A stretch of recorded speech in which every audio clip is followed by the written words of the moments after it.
Hey everybody, we're back with unscheduled Wednesday stream. More Digital Devil Saga. We're gonna do some grinding. I thought I might as well do stream while we're doing it.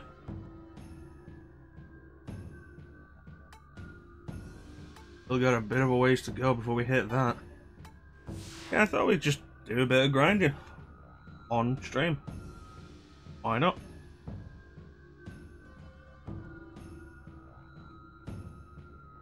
Let me just move my phone over here.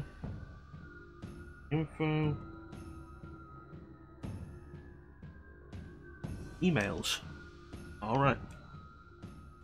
Yeah, it's just a pretty chill stream. Gonna run around, do a bit of grinding for a bit. Check where everybody's mantra's at.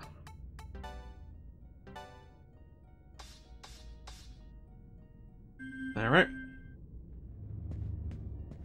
I think everybody except Heat has full level 1 magics available, so that's something to set Heat up with.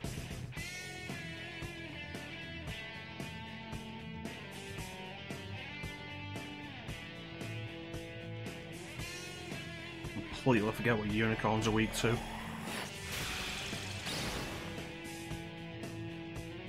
It ain't ice. It ain't earth. It ain't fire.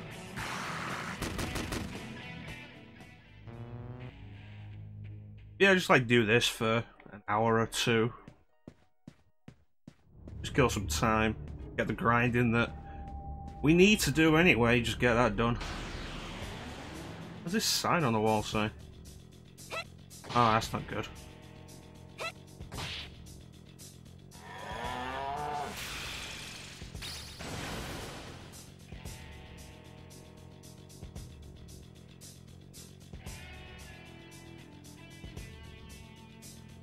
Bam.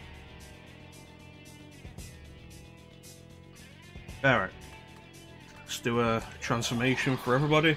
Get everybody to a state where they can take a punch.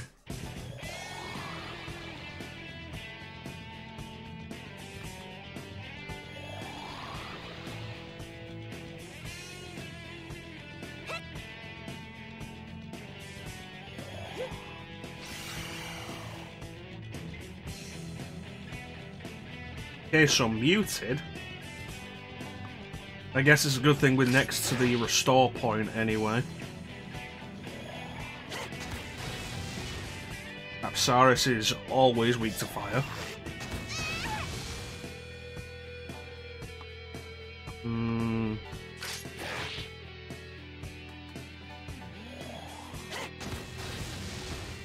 Not who I wanted to target. Alright, that's good. Good that it missed.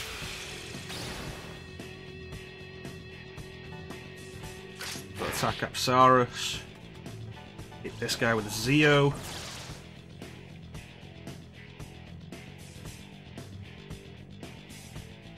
Hey Clem. How you doing, buddy? Which app for Windows?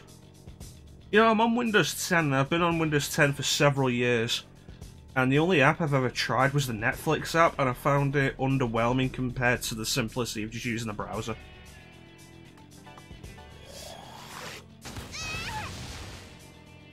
Not too bad. A bit of a headache. Wanted to do something today. We've got a schedule that I want to stick to with the Tuesday, Thursday, Sunday, and I said we're not going to do. We're going to be doing more Digital Devil Saga on Sunday. And I want to stick to that, so what we're doing today is grinding. And no story progress.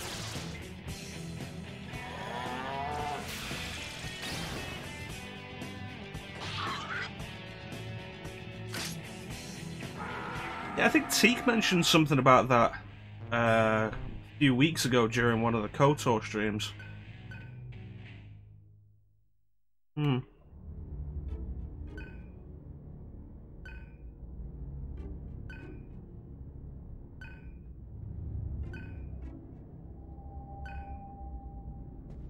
Place is weird.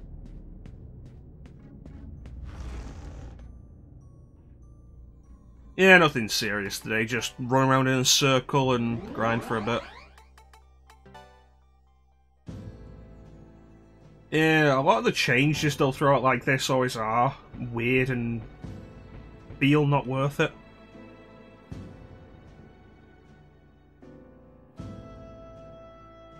Like YouTube's update that they keep threatening to make mandatory.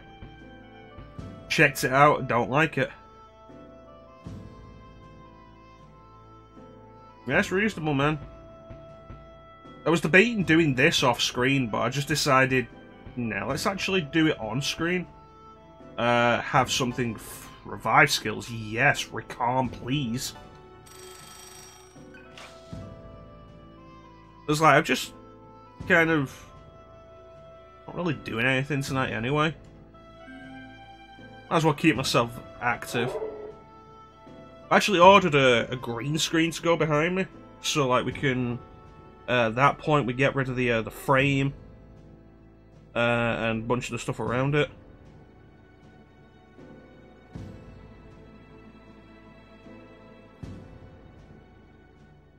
And like hopefully just have like the floating head and stuff. It's like my wall is a pretty uniform blue anyway, so I tried using chroma key for blue, and it didn't work great. So like, I'm getting a dedicated green screen for that. But like, if you search green screen on Amazon, they are pricey. I ended up just... I was talking to my mother about like, where do you know anywhere we can get just like green fabric? I was like, why don't you just look on Amazon? I was like, I've tried. Expensive.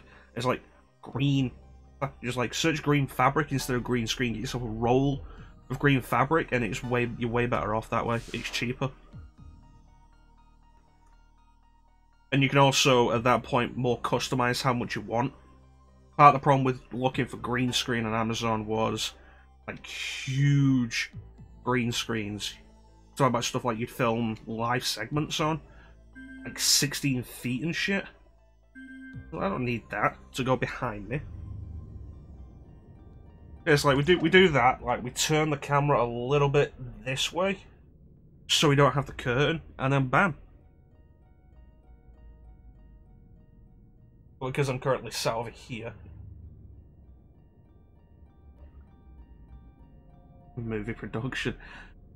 I'll be honest, I've debated doing stuff like game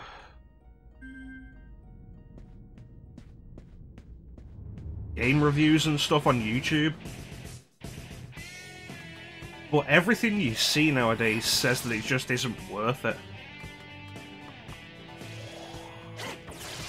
Like, yeah, no, I'll throw a load of effort in, and what am I getting out of that?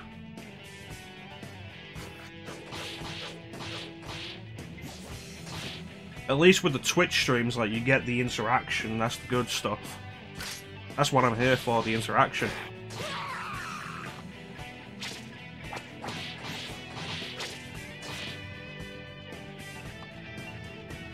There should be 2 down in 1 turn, that's pretty good.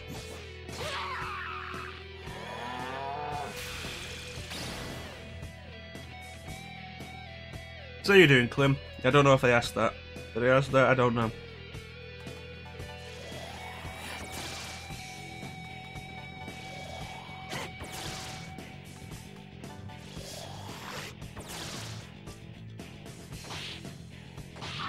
There we go. What are you doing, Clem? Alright, there's 2 more mastered. Like, mantras, more so than actually leveling up, mantras are the big thing for us to work on.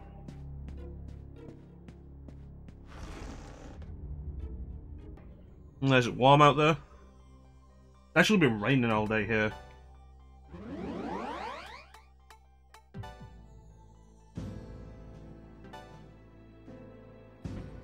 Okay. Don't have Fire Demon, Mirage might not be a bad idea. But setting up to a point where I can get Agilao isn't a bad idea either. Really, you don't have... Oh no, of course. It's not Heat that I want, it's Argilla, she mastered Dragon Lord. Argilla does have a bunch of stuff. What's next? Force.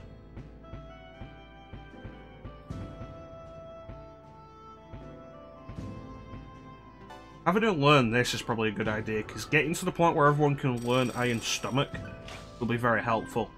And will make leveling, grinding mantras so much easier when I don't have to worry about stomach aches, which will immediately negate any kind of mantra growth anyway.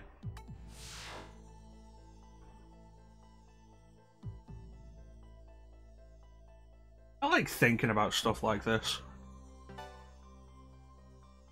I enjoy it. The RPG stuff. Clem, have you voted on the current poll yet?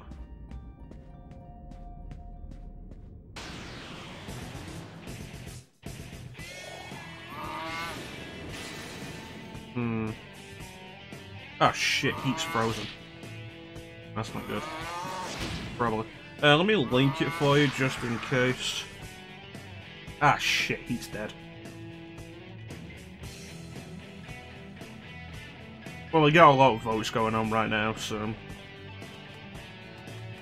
Okay, let me revive Heat. Throw a Zeo out. It's for the game we're going to be playing tomorrow. It's looking like Project Zero is going to win. It's known as Fatal Frame in the US. Thanks, Clem. Shit. That's a problem.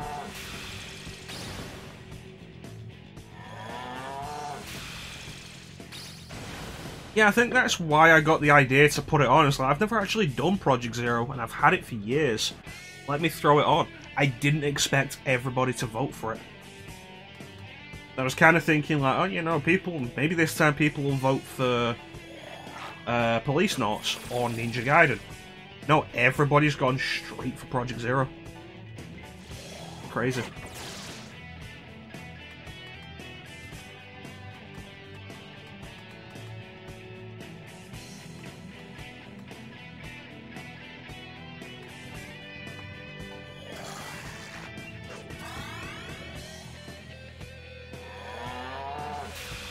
As I say, the entire series has been on my list for ages. There was a long point when Project Zero 2, or Fatal Frame 2 Crimson Butterfly, was known as like the scariest game.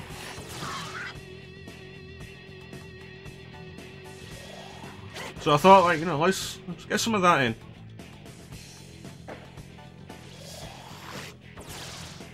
Especially with the thought of, like, the main thing I'm aiming at for Halloween at the minute is Silent Hill 2.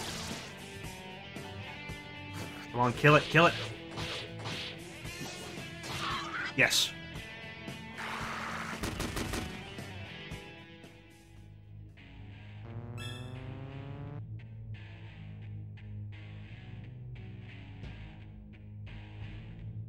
Okay, it said the stream disconnected. Are we having trouble? Yeah, it looks like it stopped. I don't think it was the app. I just got a thing saying that the stream disconnected on my end, Clem. So I think it was me, not your app. Yeah.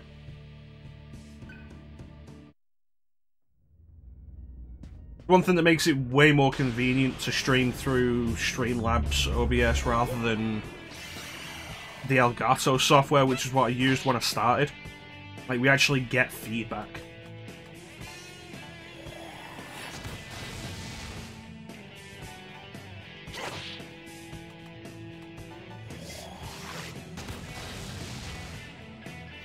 But yeah, like, with the focus currently being on doing Silent Hill 2 for Halloween, there'll probably be space for another game. Maybe it'll be Project Zero 2. I've got 2. I've got 3. I've got 4 of the 5 Project Zero games. The only one I don't have is the one that wasn't released in English. But I could get that.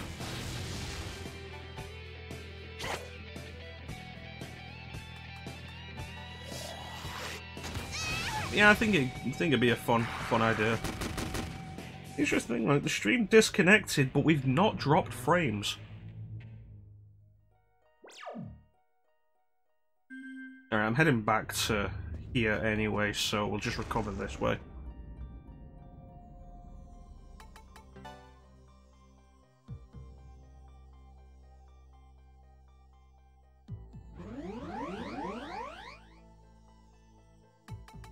Hopefully I'm pulling enough money to offset the cost of healing.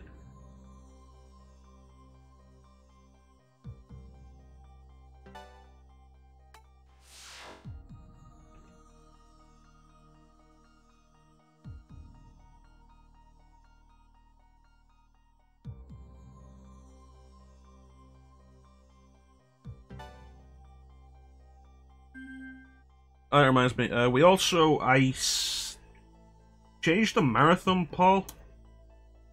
There we go. To add some more games to it. So if you voted on that before, I'm gonna need you to vote on it again. But now there are more games on there. I added Broken Sword, Legacy of Kain, and Bond games. So if you want to get one of those, for your voting. That's got like over a month.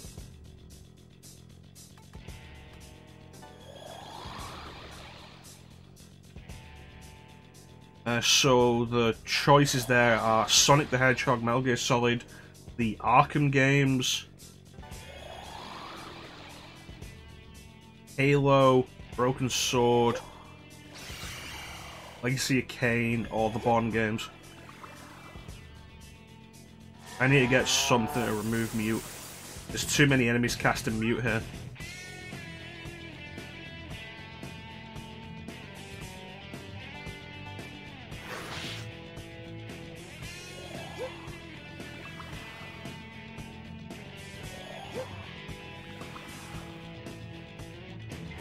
I like these enemies that focus on status effects.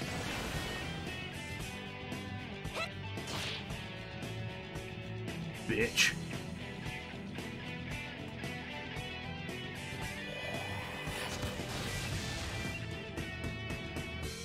Argilla is still asleep.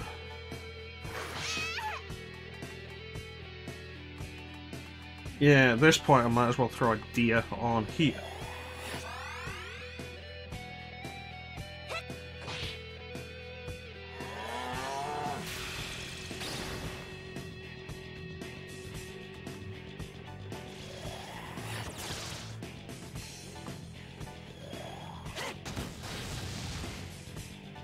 Okay, you attack that one. Not dead yet, really?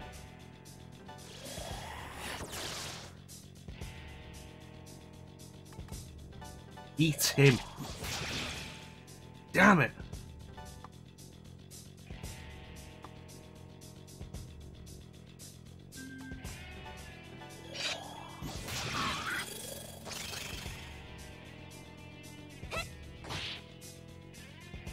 Alright, now just set her on fire, I guess. Nice.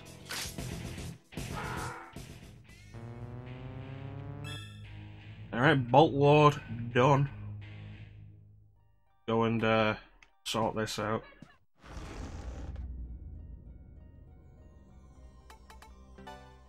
Push comes to shove, I can move to...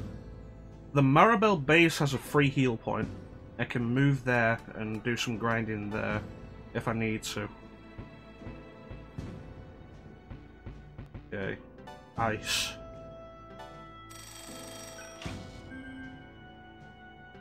Like, check out how big the mantra grid is, though.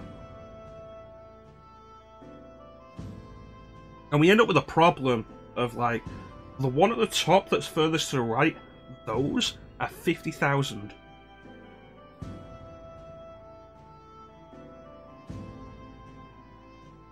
And just to buy. So imagine how much the ones further along are going to cost. But we head up here. This one, 50,000, 50,000, 25, and then this will be more.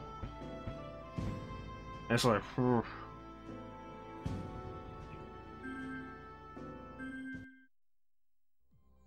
You know what? I need to check on Recon. Is Recon one of those skills that only has a chance of working?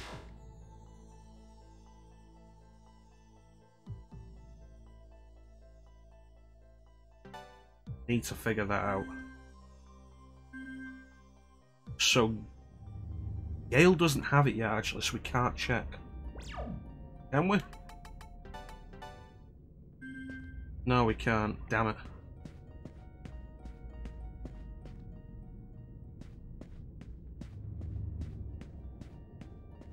So you playing anything at the minute, Clem? You got anything going for yourself?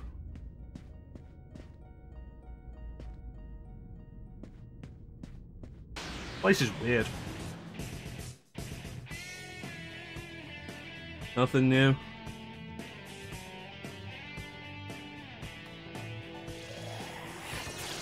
I started Xenoblade Chronicles. Yeah, diving into something, especially an RPG, is so difficult.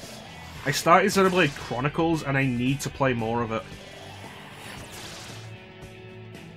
Pretty good. Pretty good so far. It's good enough that I want to keep playing it. I think is one of the main things to really take from that. Now, if you're going to avoid electric, I'm just going to smack you.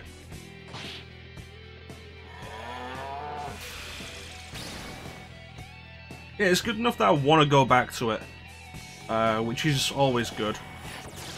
Because there's plenty of games that I'll play, and it's like, I'll continue this at some point, and then never do, and it's like, well, I never continued it. But I want to go back to Xenoblade and do more of it.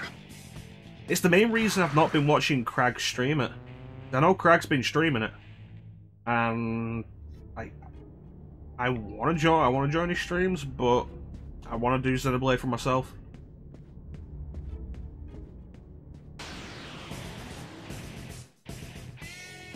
I think he had something else he was doing not long ago that was like that. That's fair enough. I still don't know what this thing's weak to.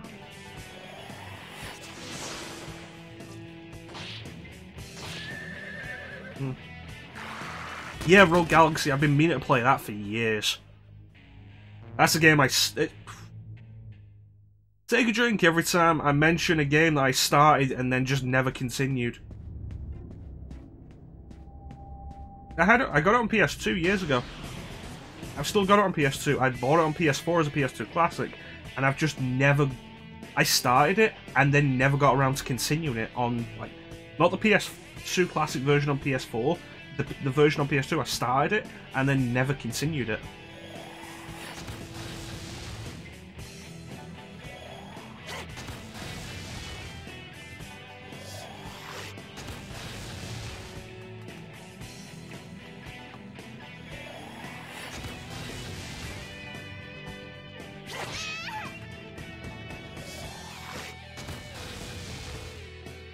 Yeah, that's why we've got the list at the minute, the focus on trying to go through the backlog.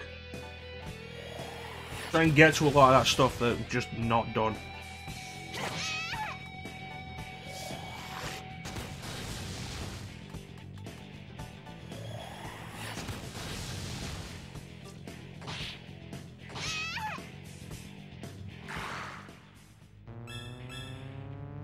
That's another level.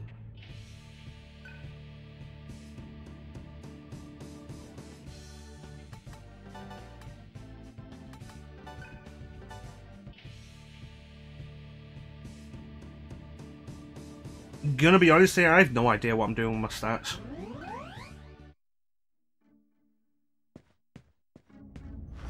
Never do. It always kind of worries me with games like this where you choose your stat distribution. It's like, oh no, I'm gonna fuck this up. What do we got on the list at the minute? I'm debating, since I'm furloughed again, try to make a focus, keep the Sunday streams for Digital Devil Saga, The Tuesday, Thursday stuff for blind playthroughs.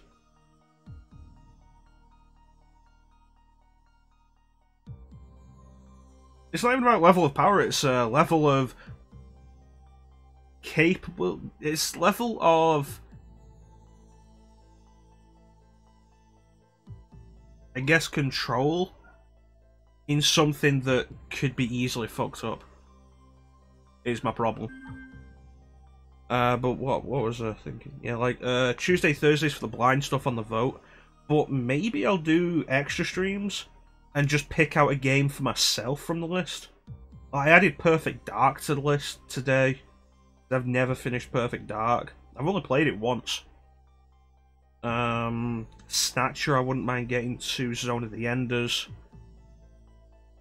Killer 7. There's a bunch. I got Celeste. Which was kind of interesting.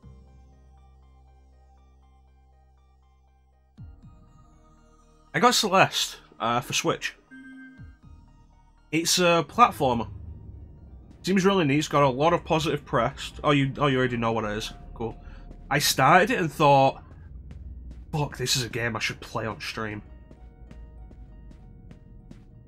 Like, that's not a game I stopped because it was like, I just stopped. It was a game I stopped because it was like, I should do this blind on stream.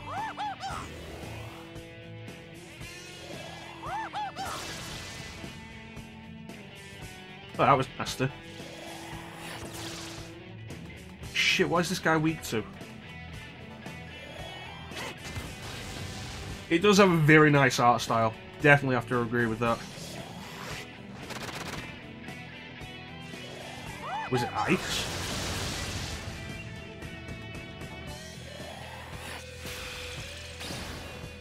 No. I don't even know. I've heard stuff about the story. Honestly, it's one of the things that kind of bothers me when a lot of people talk about indie games like that. Yeah, I got it on there, and I just never played it.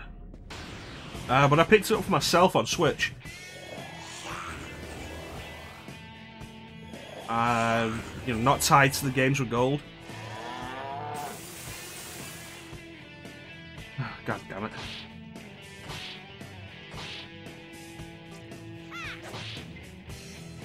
But, yeah, it's like whenever people talk about the game, and I've seen it with a few other games like Hellblade: Senua's Sacrifice. The only thing I saw of Hellblade: Senua's Sacrifice for a long time was it's an allegory for mental illness. Nobody ever talked about anything else. Didn't know how it was as a game, didn't know what the story was about, didn't know what the gameplay was about, just that it's an allegory for mental illness. It wasn't until years later when I actually saw gameplay I was like, you know, that looks kinda decent.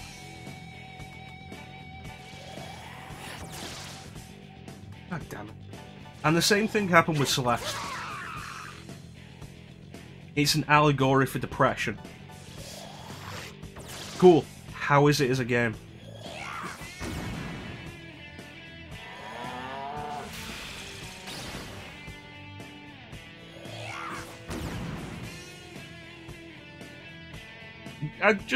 It makes me feel like...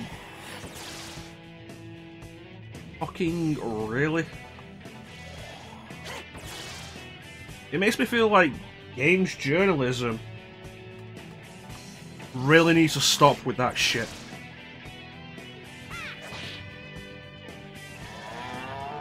Like, you know, I could look at a piece of art, and you know what the point of a piece of art is? For me to take away my own thing from it.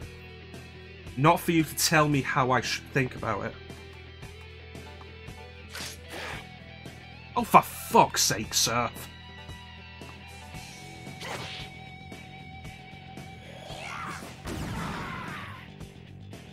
See, you won't be dead if you'd hit the fucking thing. Great, this is a game over now, Surf.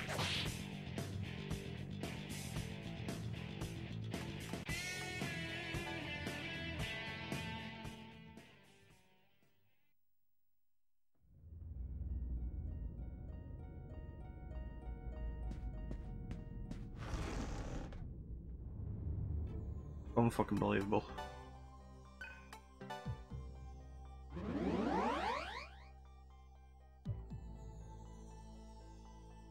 Yeah.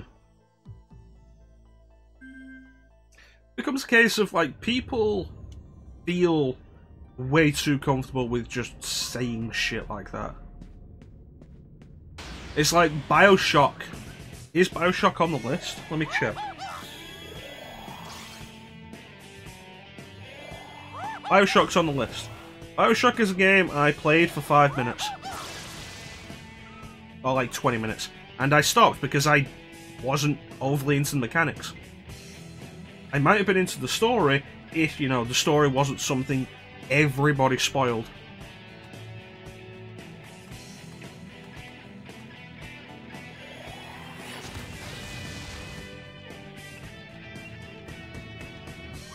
Yeah, it's cool, Amanda. Appreciate you being here. Like, the story of BioShock probably would have pulled me in. The story of BioShock was spoiled by everybody.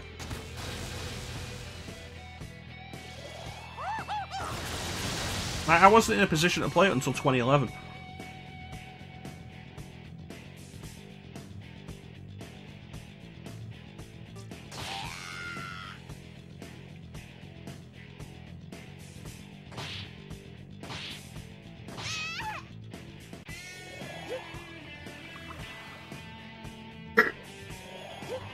Yeah. Really?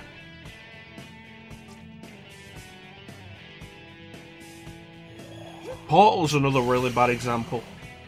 Portal was spoiled for me. The whole thing with Portal was the surprising twist from puzzle game into darkly funny.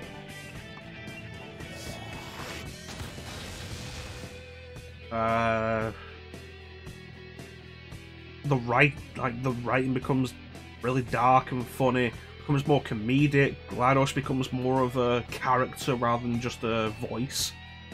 It's like, that's a big twist. But, you know, nobody could avoid the cake is a lie.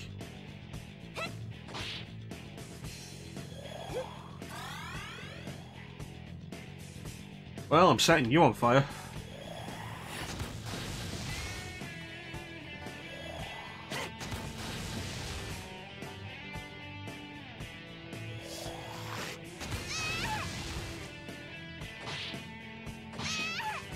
There we go.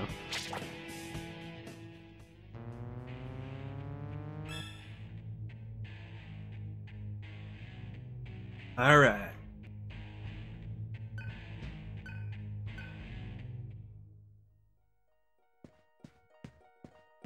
Set up a new mantra.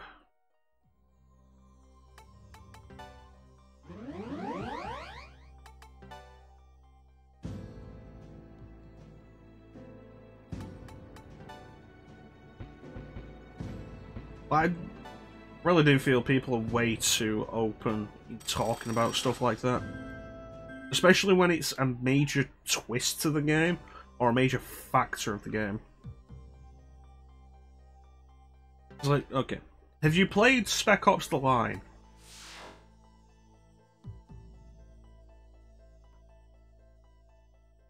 It's like... yeah, recommend it. Don't tell me the whole thing. You know about the thing with Spec Ops: The Line?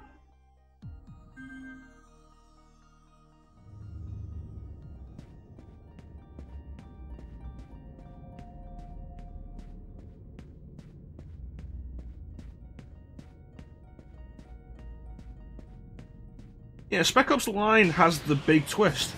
The big twist was really good. It's really well handled in the game. And they build up to it really well. I don't think it's mentioned in any of the marketing because it's important.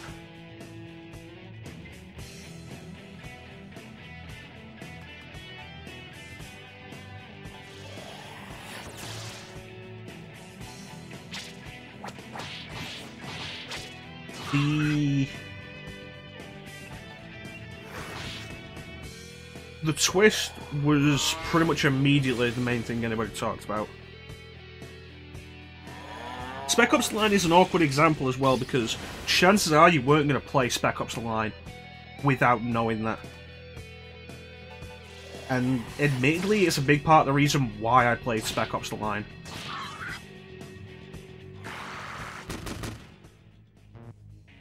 It's like, yeah, oh, modern military shooter. That's kind of the reason why I fell out of first-person shooters. Do I need to play a modern military shooter? Oh, this is a thing? Interesting. And I played it, and it was actually really good. I stopped playing Call of Duty after Black Ops 1. I think I have Black Ops 3 because it was free on PlayStation Plus at some point. I still don't know what this thing's weak to. This thing, Call of Duty games weren't bad. The reason Call of Duty got so big was because it was good. I have Call of Duty 2 and 4 on Xbox. They're backwards compatible. 2 I have a lot of nostalgia for. We had Call of Duty 2 on PC when I was younger, and I played a bunch of it. It's a lot of fun. I went through the entire campaign. And Call of Duty 4 was a fantastic game. Modern Warfare was great.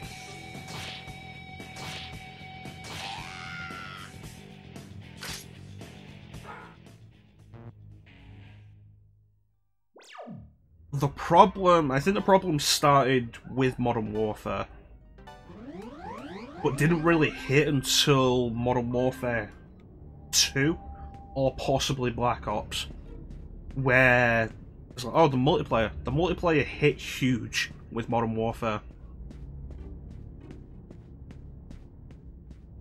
And by the time of Black Ops, it was kind of obvious multiplayer was the main focus. In some ways, to the detriment of the actual main campaign. We're at the point now where there just isn't a main campaign in Call of Duty.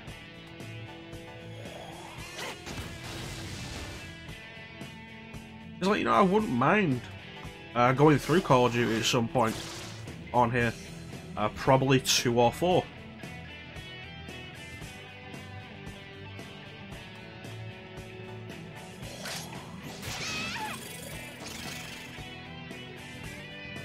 Probably Call of Duty 2 or 4.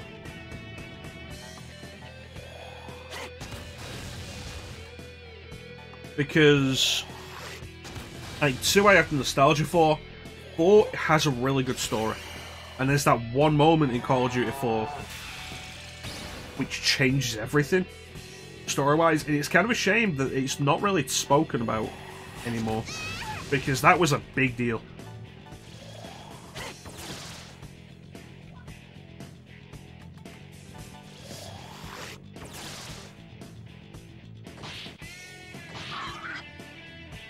But beyond that, like, the constant death is such a regular part of Call of Duty, and it can be just tiring. You try to push forward in any given area, and you die, and you reload, and you try again, you die, you reload, you try again. It can be incredibly tiring, which is honestly one of the biggest problems with that genre. And as opposed to the older first-person shooters, which I really like, there isn't another way you can try things.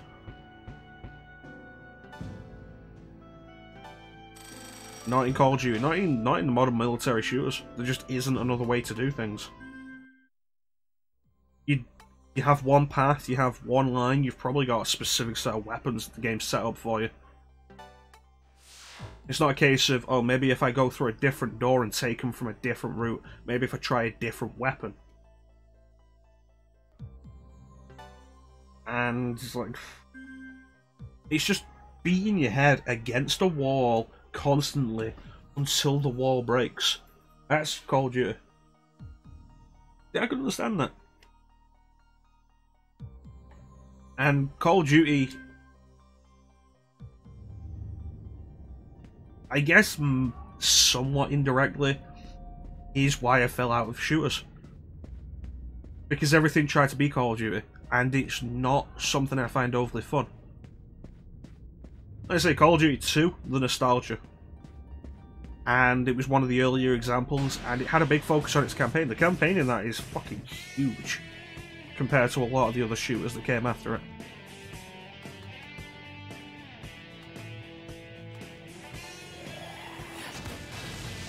Okay, fire. Lightning.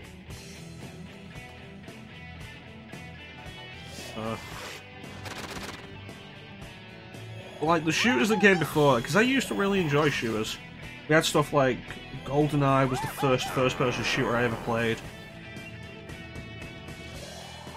And like from there on, stuff like The World Is Not Enough, Time Splitters, Turok. Like there was Jedi Outcast, he's half first-person shooter. Like there's so much variety and creativity within a single genre there. And it all just disappeared after Call of Duty, after Modern Warfare. It's kind of quaint to look back at something like Haze. Haze came out, and let me check the date on this. I want to make sure I get this right.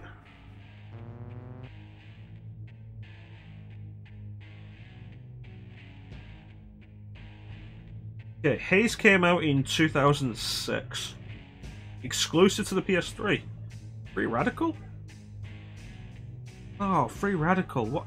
It was directed by David Doak. Oh. 2008. Okay, and Godfall. 2007.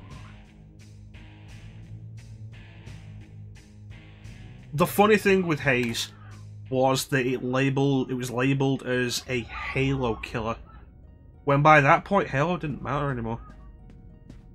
Halo was its own thing on Xbox, but people cared about Call of Duty at that point. Modern Warfare was the thing. It's kind of quaint that Haze comes along and is like, we're gonna kill Halo.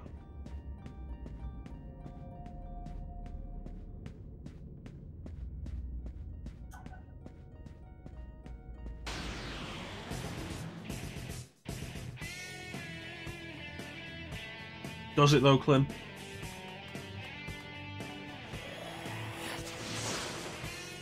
Like, that's the thing, okay, Halo was the big first-person shooter for a long time, from Halo 1 to probably Halo 3. Bolstered by Halo 2, the first-person shooter on consoles. But Modern Warfare came out, and Modern Warfare hit, and it changed everything. Suddenly the first-person shooter was all about Call of Duty Modern Warfare. And Halo just kept doing its own thing in the background. It had its dedicated fans, but the entire thing was just not the big first-person shooter anymore. And Call of Duty probably had an advantage in that arena as well, by being multi-platform. While Halo was stuck on Xbox. I'll make this quick.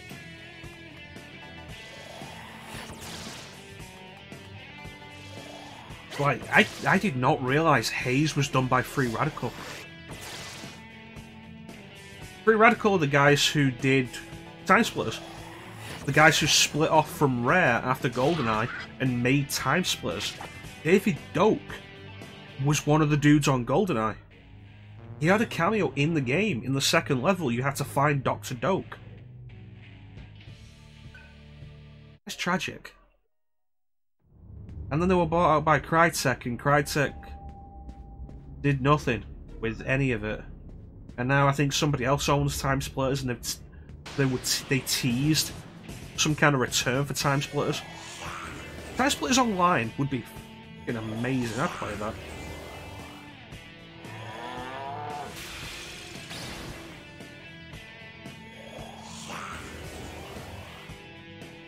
Like, remastered Time Splitters 2. Oh, do a bundle collection. Time Splitters 2 and Future Perfect.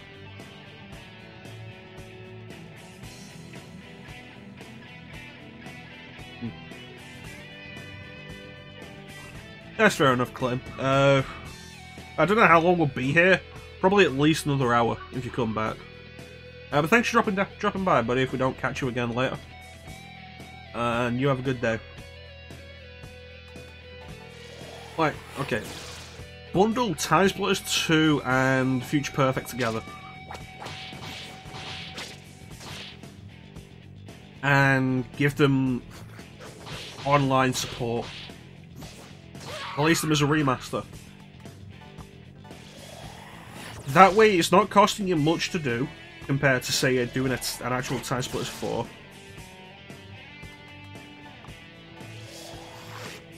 And you can use it to test the waters. Oh, can't jump on that.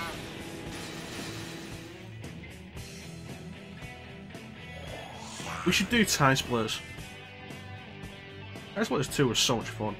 And in Time Splitters Future Perfect wasn't like the game, the multiplayer itself, which was one of the best parts of Time Splitters, wasn't quite as good in Future Perfect, but the story was way better in Future Perfect. There was actually a focus on the single-player story, which was still two-player co-op. What happened to first-person shooters having two-player co-op?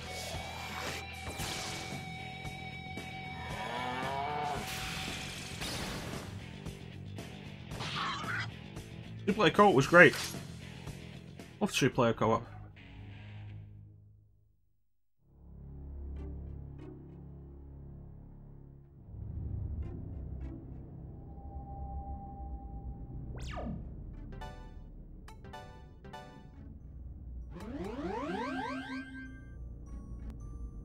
Yeah, maybe we should do that.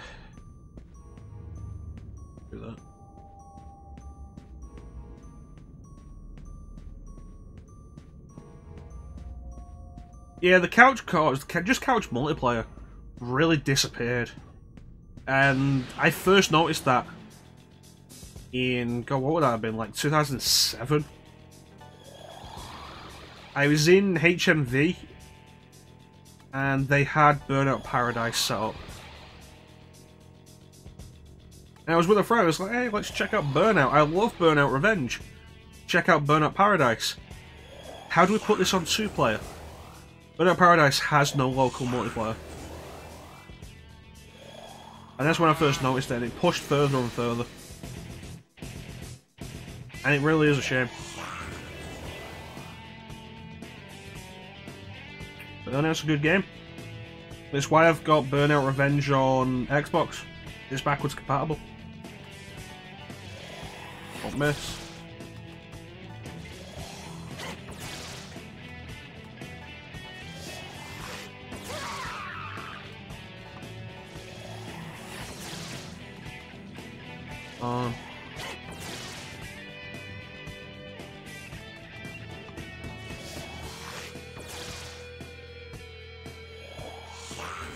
Like, for all the problems Nintendo has, one of the biggest positives they have is that they never really dropped local multiplayer.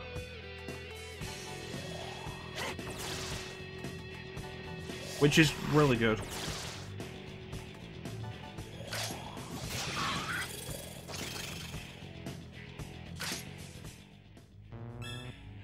Alright, that's another one for Heat.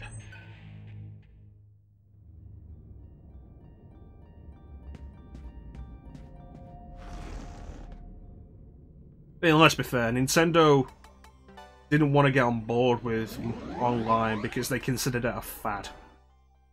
Their mistake. But, you know, just having local still as an option is really nice. Okay, we have fire and lightning. Go with this.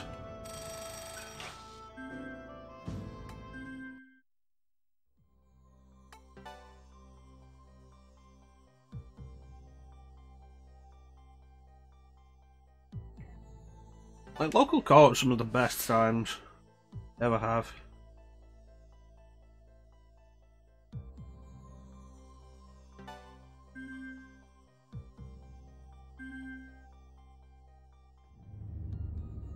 Halo.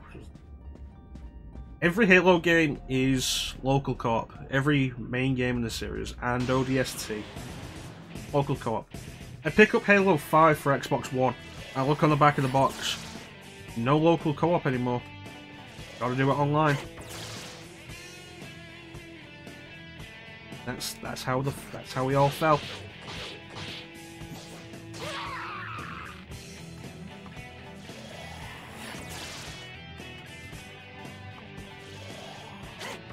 Tragic.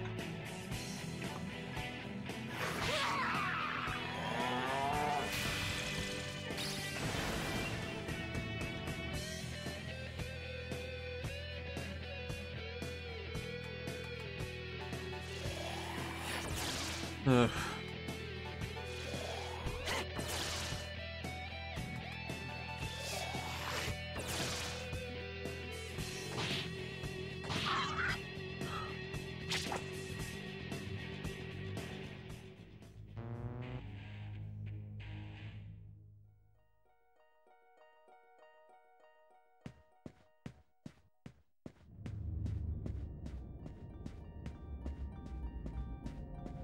Okay, Hades is going to take a while because it's a high level mantra. Might be worth going through the basement again and cleaning the basement out while we're doing this. Well, we can move on from the basement now, we've gotten past it, but it might be worth going back and cleaning it out. It's an excuse to do something while we're grinding.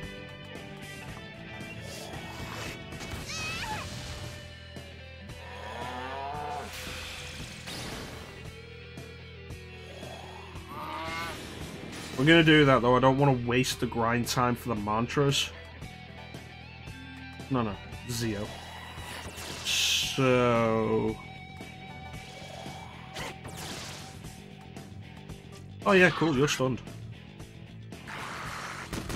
So we finish these mantras and get everybody onto bigger mantras.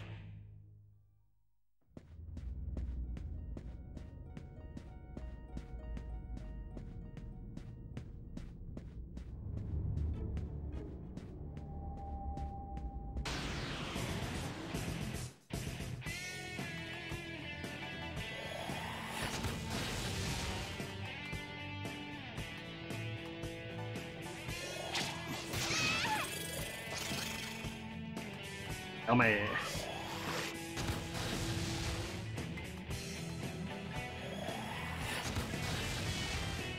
Just punch her in the face. There we go. Demon Beast almost done. Level 28.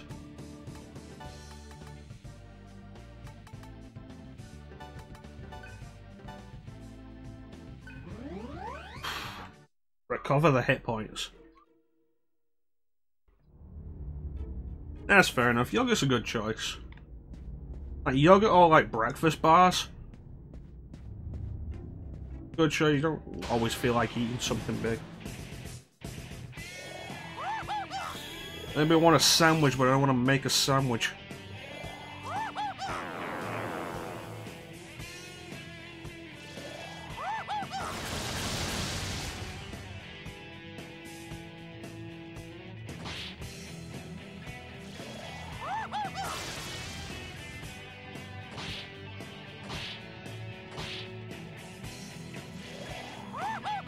Ah, boy. Yep, there it is.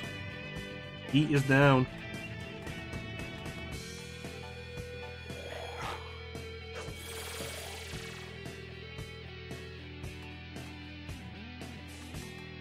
Do Medea. There, that's good.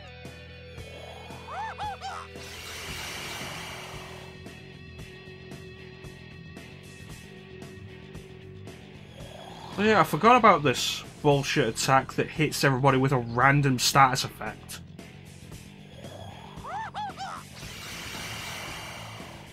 Oh great.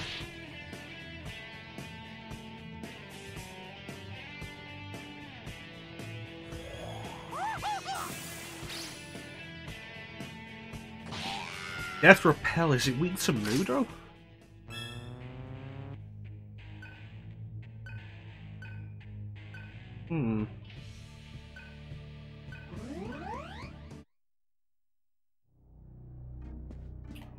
Be worth considering.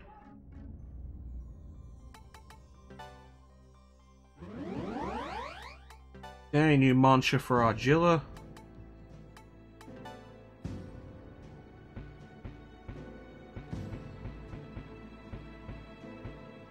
Bigger one, force magic. Diorama is a good idea. Paraladi.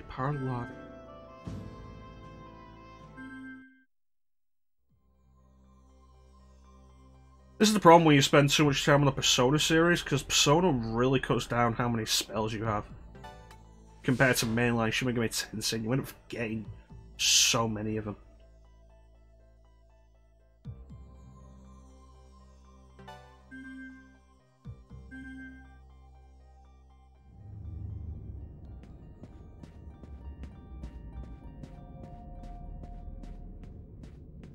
Oh, did you guys see the rumor that Persona 4 Golden is going to be announced and released for PC this week?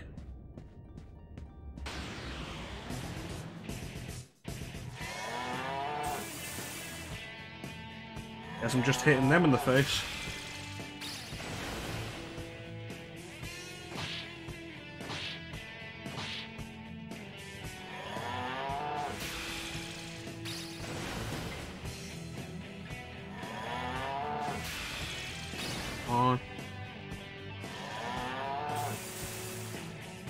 Might as well keep auto on.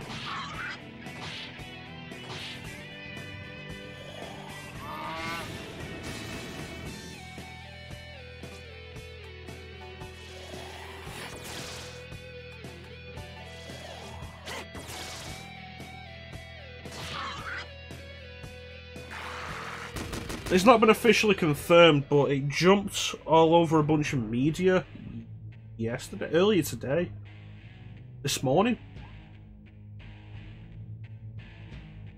It's on my Facebook. I sent it to a friend. I don't remember when. Might have been last night.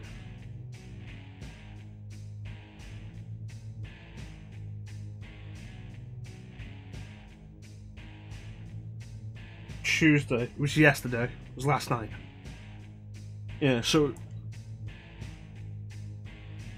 not confirmed, but heavily hinted.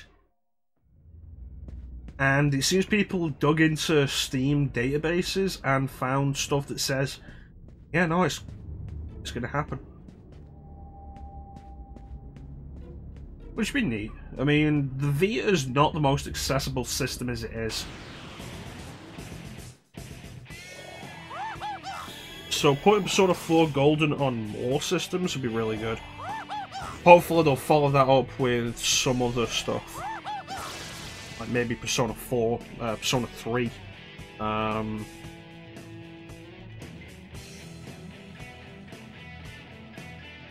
Digital Devil Saga, Lucifer's Call. And, well, who knows? And maybe some of that will find its way to the Switch. The big thing that's come out of the whole thing is like stupidly angry reactions from people that it's not coming out for the Switch, as far as we know.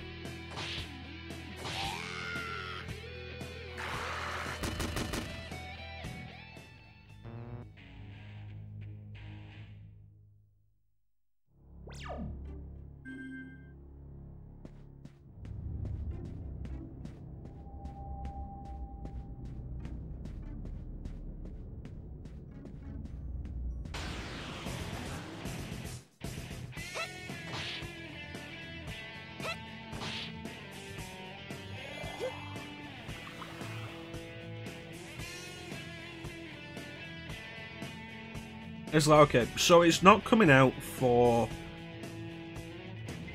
the system you prefer yet.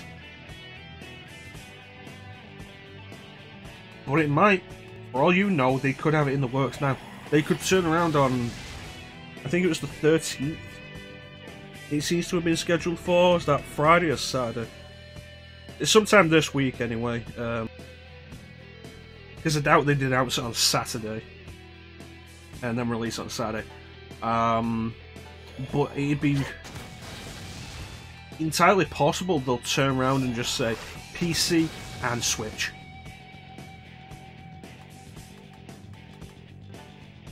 Like, that could happen.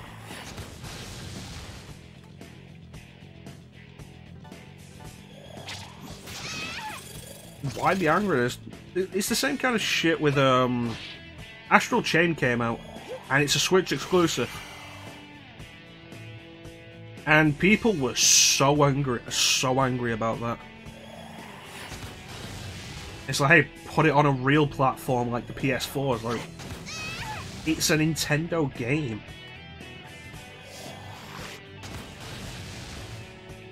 And the really stupid thing was people start review bombing it on Metacritic. And people also did the same with Fire Emblem Three Houses.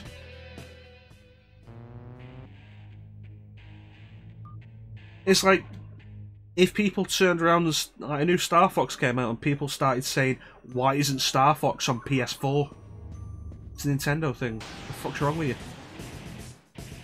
It's always been a Nintendo thing. Like, the Fire Emblem bit in particular was just unbelievable.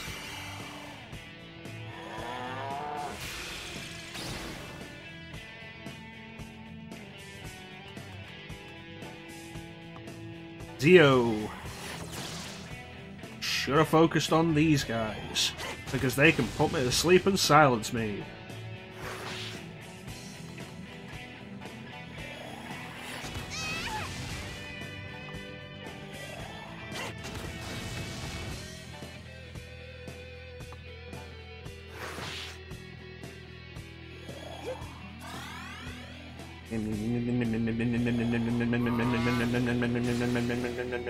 Bastards.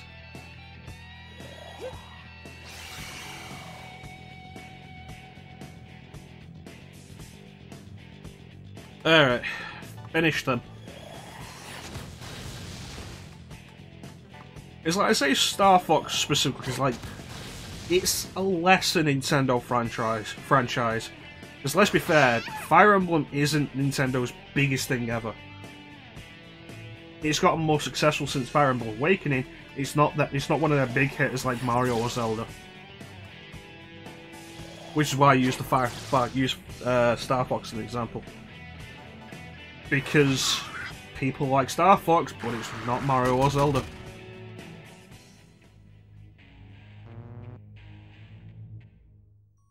That's basically what the whole thing is. Like, oh no, people turn around and why is Fire Emblem exclusive to the Switch?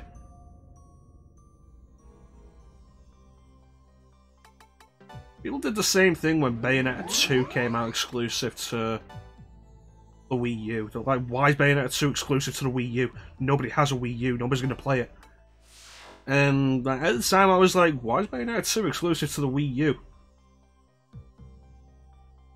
Then Platinum came out and said, nobody would fund Bayonetta 2 until Nintendo came along. Nintendo paid for the game to be made. I was like, fair enough. And I bought a Wii U and Bayonetta 2 was awesome. I didn't buy a Wii U just for Bayonetta 2. I didn't buy a Wii U because of Bayonetta 2. But when I bought a Wii U, I got Bayonetta 2 and it was awesome.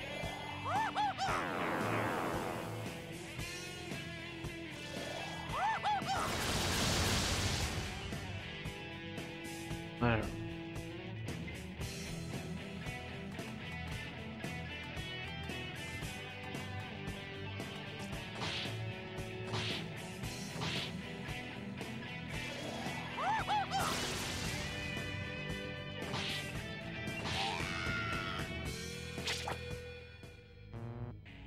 Maybe around the schedule we'll go back to the history of hack and slash idea I had a while back. So we did Devil May Cry 3 and 4. And I think Bayonetta is after that.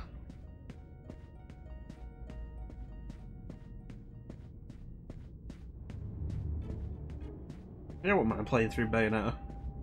Bayonetta's hype. Who knows, maybe we'll do that. Some extra streaming days. I'm sorry. I'll make this quick. I do say Bayonetta, Clem. I say Bayonetta a lot. Bayonetta. Yeah, Bayonetta's fantastic. I love Bayonetta. I'm really looking forward to Bayonetta 3.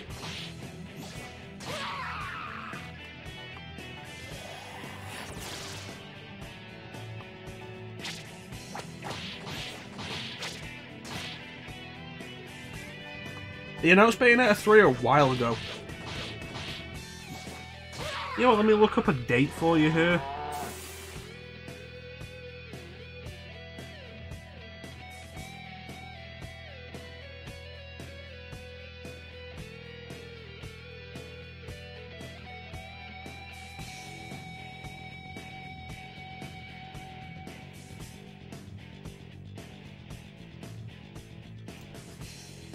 Bayonetta 3 was announced in 2017.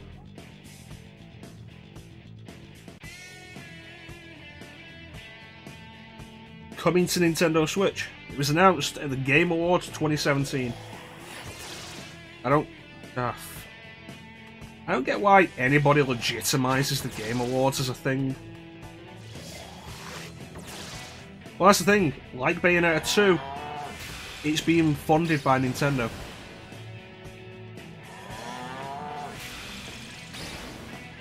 And this thing, like, you don't have to be happy that Bayonetta 2 is a Nintendo exclusive, but I think you have to understand why it is. Sega wasn't making Bayonetta 2.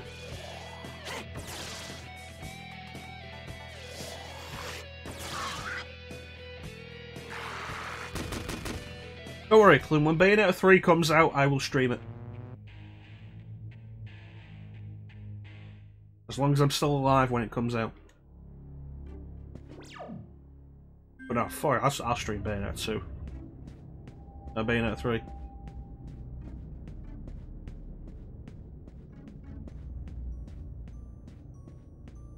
If we go forward the history of hack and slash ideas, which I'd need a better name for if I'm going to make that a real thing, we do probably Bayonetta next, after Devil May Cry 4 was done, and then get to Bayonetta 2. But I think that would be Bayonetta, DMC Devil May Cry, probably Metal Gear Rising, then Bayonetta 2.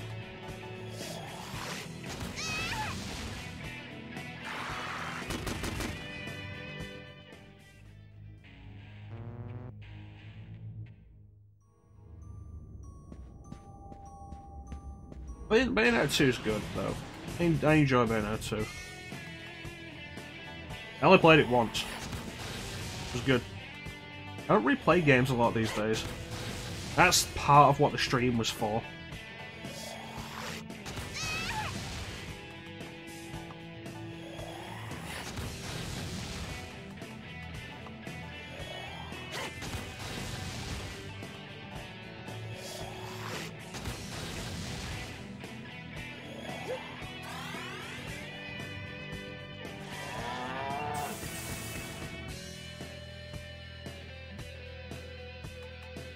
Oh, god damn it.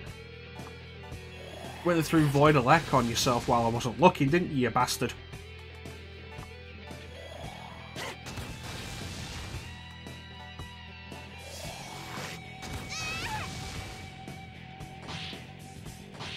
Hey, Sina. How you doing?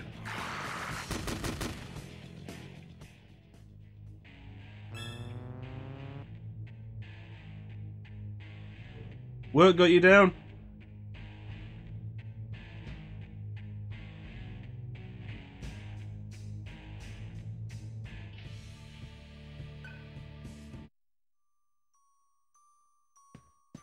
Tell you what I need to go actually do. Near Automata. I need to give that game another chance. Oh, that sounds worrying. How you doing, man?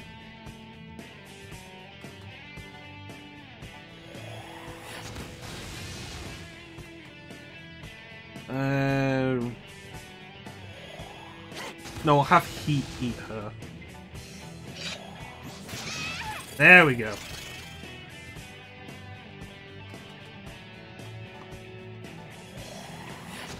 Yeah, not too bad. I got re-furloughed yesterday, in effect as of today. Until at least the start of August. So that's something that's happening.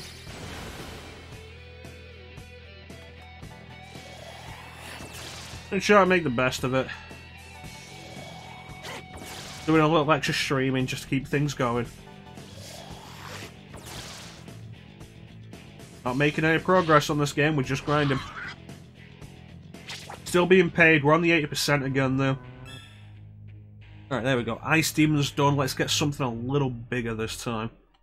And then go and check out the basement for any goodies we might have missed.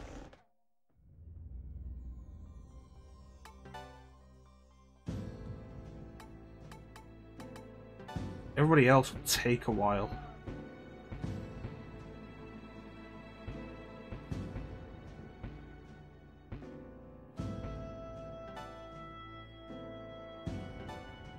There we go. That should take a little while to sort out. Restore everybody. Save, and we'll head to the basement. Well, for me it is. For other people, not so much. It's always like some people barely get by with 100% of the wage. 80% over an extended period is a problem. They're really not getting to the basement from here? No, those are one-way doors. Alright.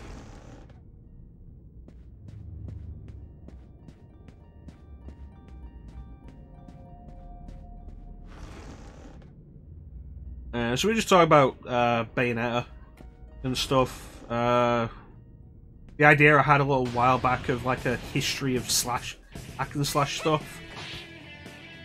Because we did Devil May Cry 3 and I really enjoyed it, so I did Devil May Cry 4.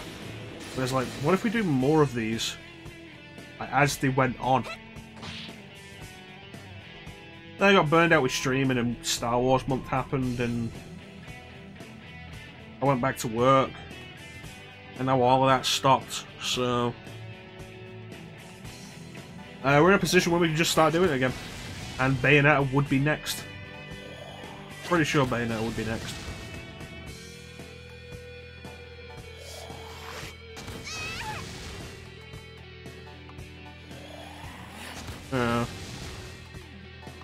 I'd have to check the dates. Oh, actually, while you're here, Signer, we got the poll on the next game we play blind. That is for tomorrow. If you want to vote on it. It's between Project Zero, Ninja Gaiden Black, Doom 3, and Police Notes. All good choices.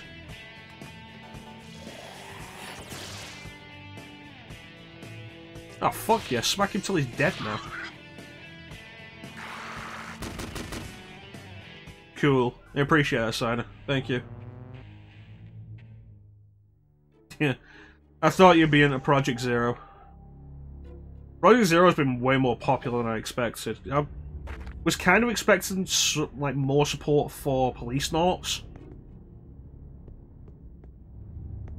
And maybe Ninja Gaiden Black. Doom 3 I expected to be an outlier. But like, everybody's jumped on Project Zero.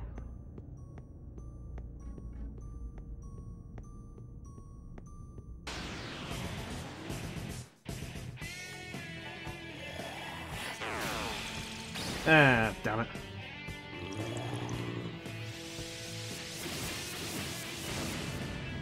This is the first time we've seen a Meiji spell. Terror. Awesome.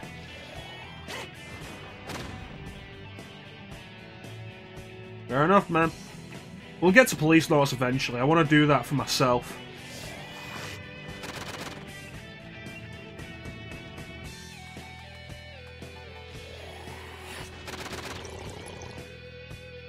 We've also got, actually, for anybody here who hasn't been told, the Marathon poll has been updated with 3 new series as an option.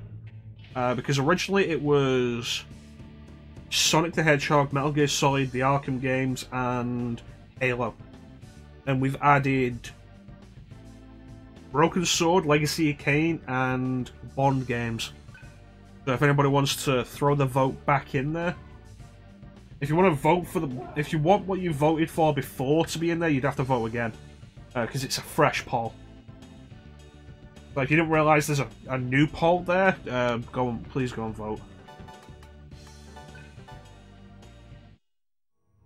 Thanks, Sina. It goes for anybody else in the chat who wasn't aware.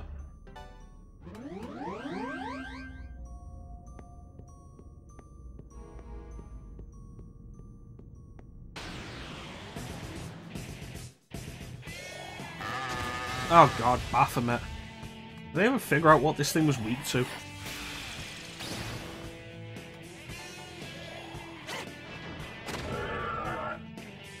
Yes, it doesn't matter because it's weak.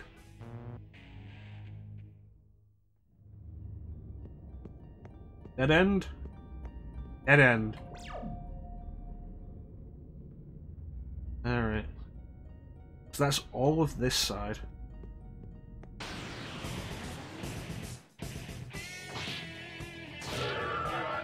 Nice. Oh no.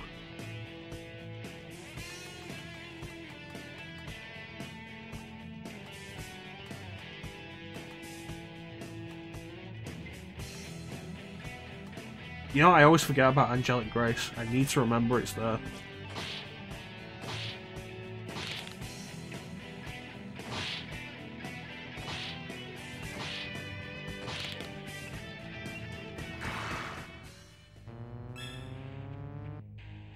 That's another level.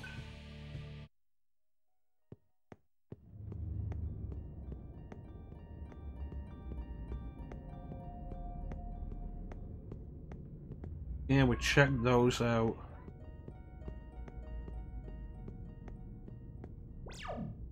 That hasn't been fully put on the map, but we can't go back in there.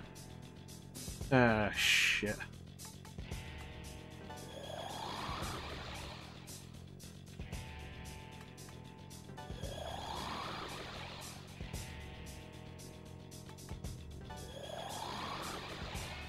What do we got? What is going on?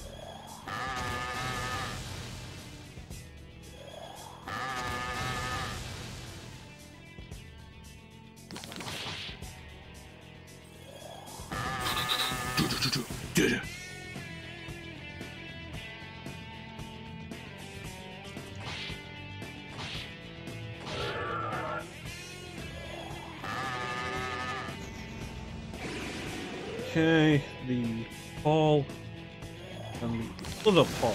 See where we're at.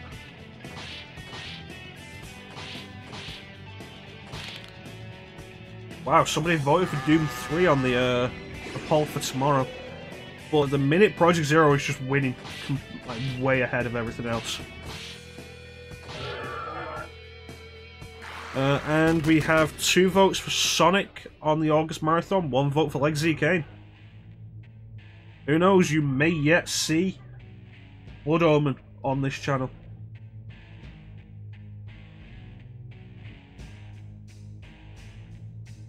I had a thought with Legacy of Kain, like, do each game on a different system. Okay, I know you have Poison Moody.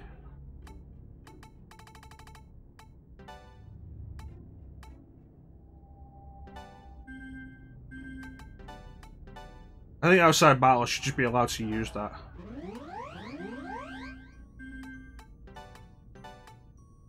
Okay, and Patra were replaced. Excellent, so you weren't following me, Sina? Also, let me move that. There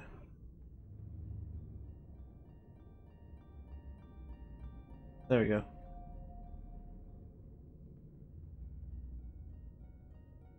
Thanks for the follow, Sina. Disappointed that you weren't following me to begin with.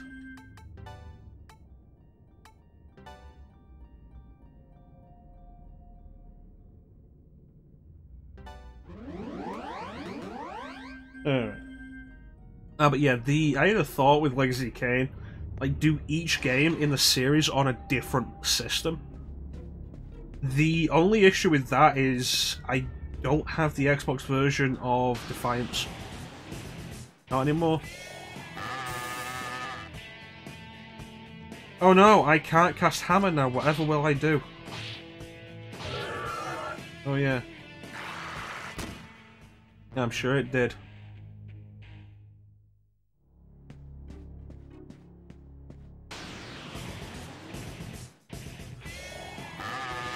But yeah, like, I could do Blood Omen on PlayStation, Soul Reaver on Dreamcast, Soul Reaver 2 on PS2, Blood Omen 2 on GameCube, but then I've got Defiance for PS2. I don't have the Xbox version anymore. That kind of goes out the window. Well, we did the Dreamcast version of Soul Reaver once a while ago, and it was interesting, but I think ultimately played worse than the PS1 version. It looked better, but I think it played worse.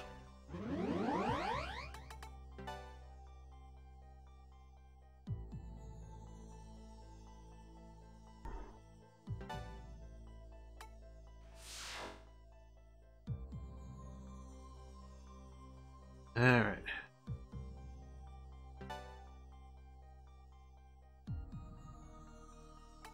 Almost at the time. Although that save's actually the next save point, which I think is on the next floor up.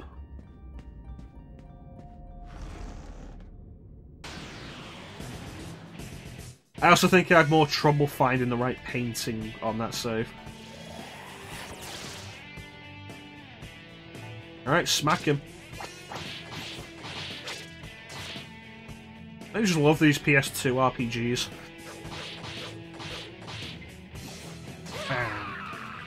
Alright, Zeo. And then another Zeo. Kill it before it lowers our accuracy.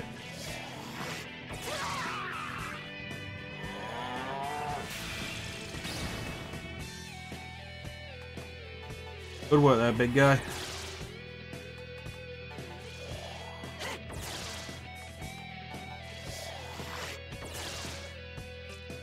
Now just smack him till he dies.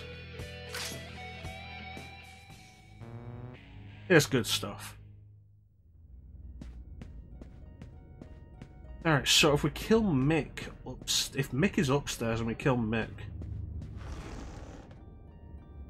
that's the Vanguard taken care of, the Maribel leaderless, and the Solids taken care of.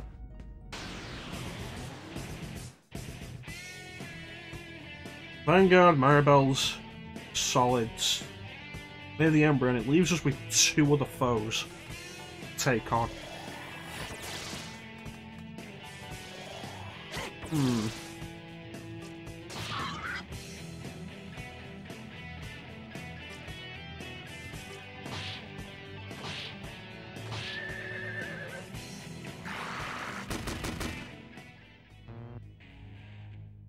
Interesting. Alright. So we didn't go here to fall down.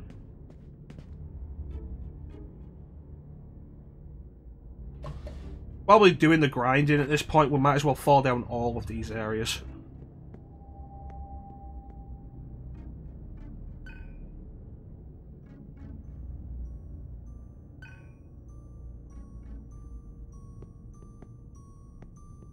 Dude, wasn't helpful.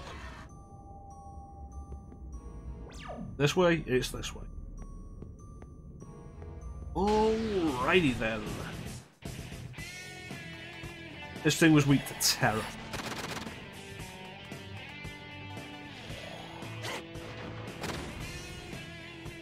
Nice. I was really in the mood to do Final Fantasy X over the weekend.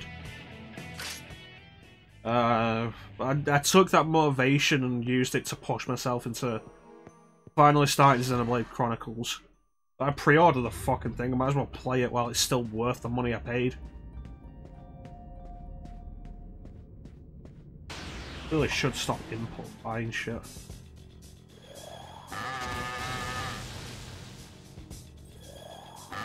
Yeah.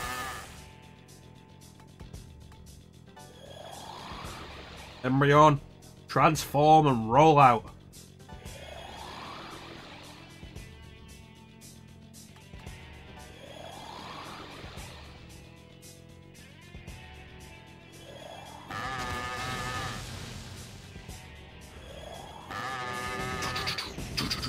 Ew. That's right, miss with Mudo.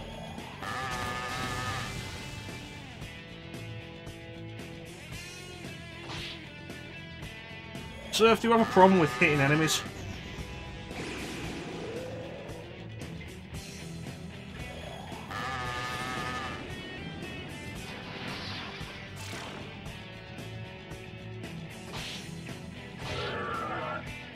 This could be over by now, Surf.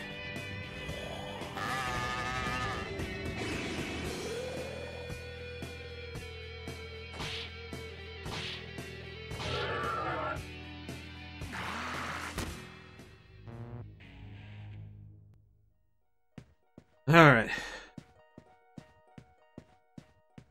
I'm in a decent enough mood. I know how long it takes to clear out all the basement. We might switch to another game after this. Maybe. No guarantees. Because there are no guarantees in life.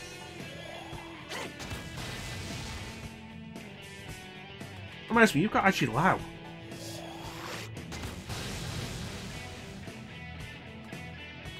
Is that worth the extra MP cost?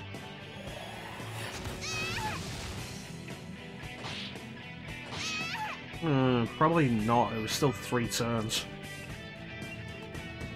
Zio.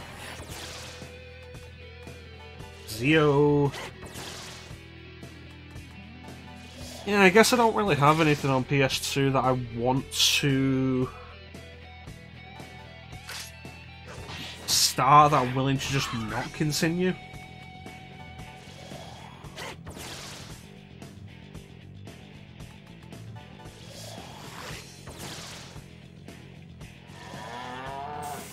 Yeah, if Project Zero goes well, we might line up Project Zero 2 for Halloween.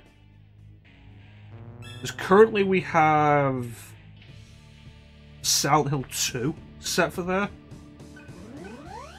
We might add Project Zero 2. Death and taxes, that's definitely true. How you doing, Bane? I know you've been lurking for a while, but I don't want to say anything. That's not who I am. How you doing, buddy?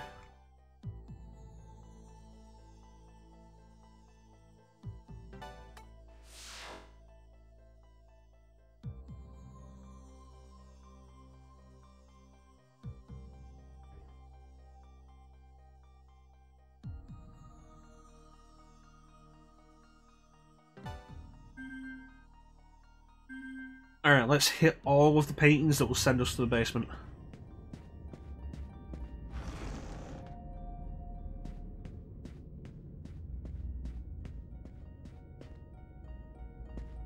Fill out this map.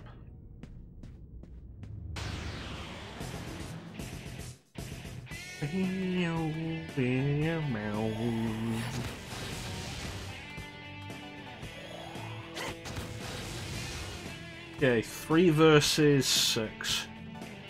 And considering it still takes another 2 hits to kill them anyway, probably not worth it. Yeah, not bad. No, not bad.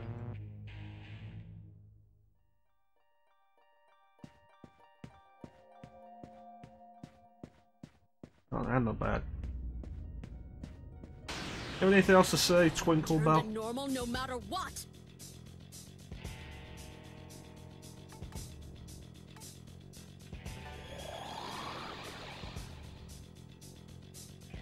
Alright.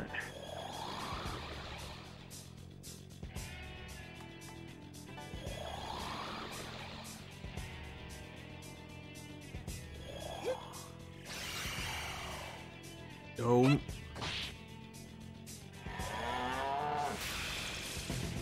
mute anybody. Good. Now we can kill both of them before they can mute anybody.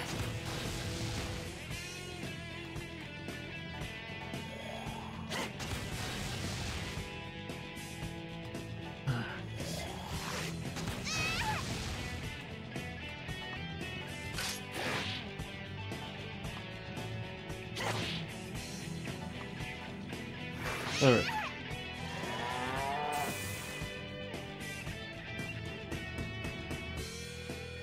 Up your anti-electric shield. See how much good it does you. Hit me with Bufu Dine. See how much good it does you. Oh. Alright, you have anything new to say?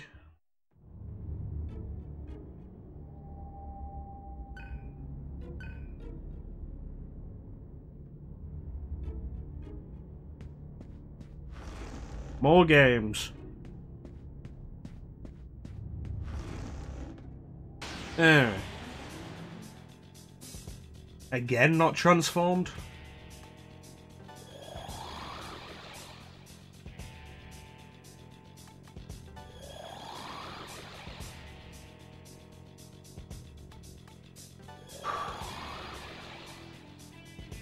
I do like this low-key version of the battle theme that escalates into the main battle theme. Don't. God damn it.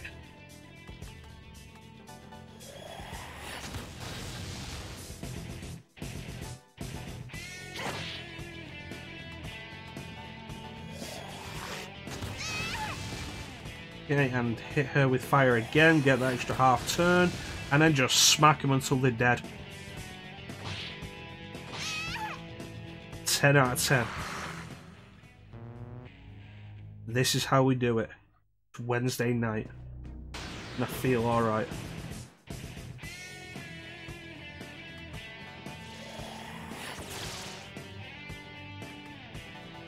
Eat that fat bitch.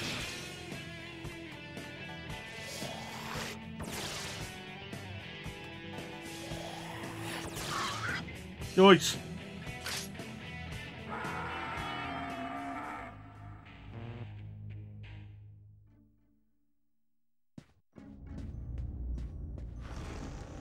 Also, don't forget we have channel points. If you want 1,000,000 of them, you can decide for me to play Code Veronica. Your preference, which version?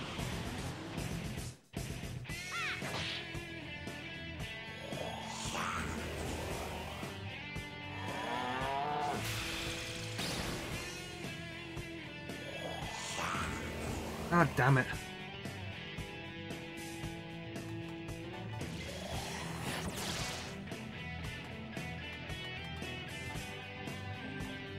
Okay, come on, kill it. Nice. Bryson. Damn it. Alright. That's a crit. Free crit. And then throw a Zeo at him. Yeah. Oh no.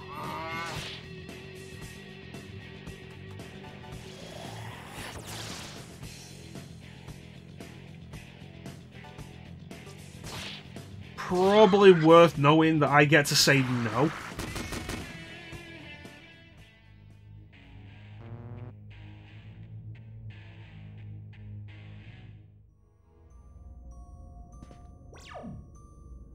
I reserve the right to reject any game you request. Especially you, Bane.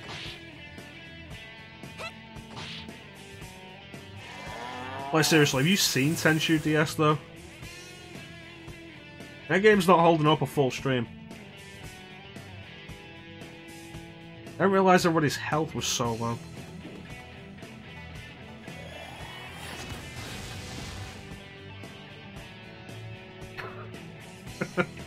Especially Bard. Stay away from my I can't do the Marge voice. Stay away!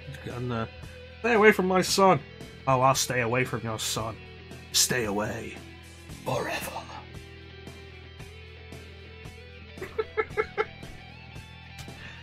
Game Theory is such a good episode.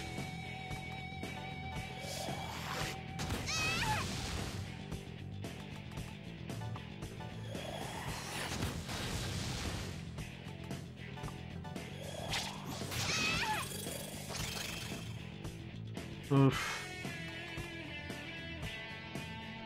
It's one of those things, like, you want to request Tenshu DS, you can request it, I'm gonna reject it, honestly. God damn it.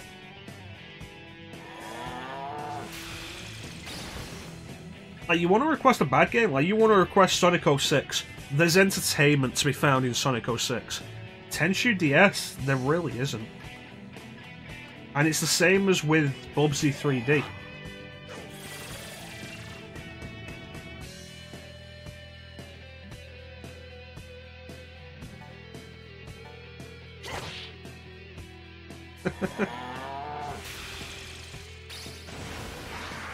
I think he's talking to you.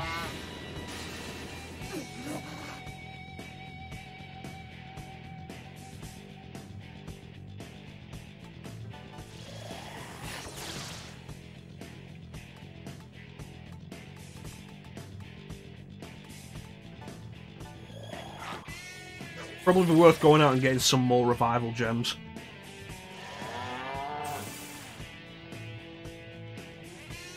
That's all well and good. I wasn't going to attack this turn.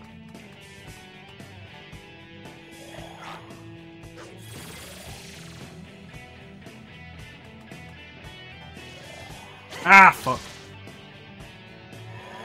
I wasn't going to attack this turn, then I attacked. With the wrong thing anyway.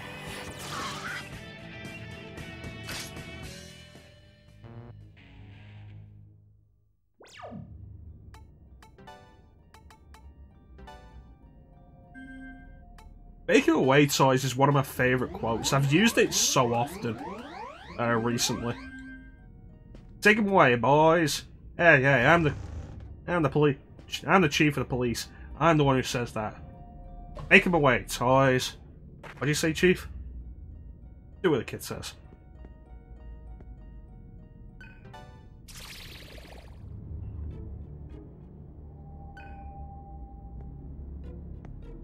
Cape Fear really is such a good episode.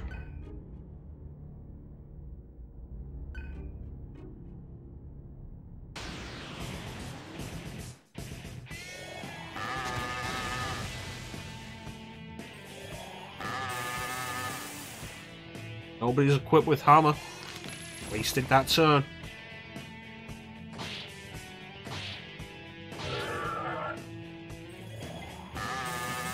Again. Wasted the turn. You're not surviving this round.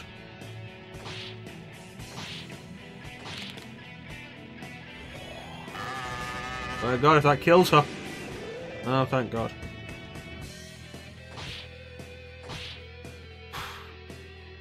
Really, Heat?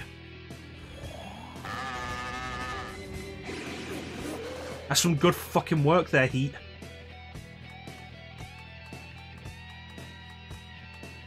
God, I hate you.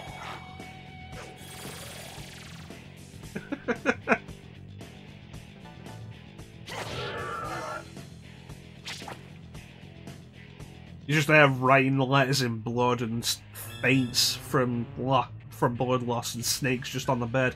Use a pen, Sideshow Bob.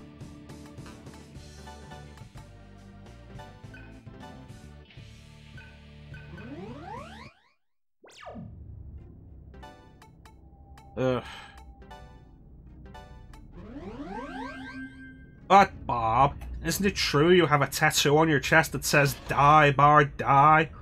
Oh no, this is German. It means the Bart, the Well, no one who speaks German could be an evil man.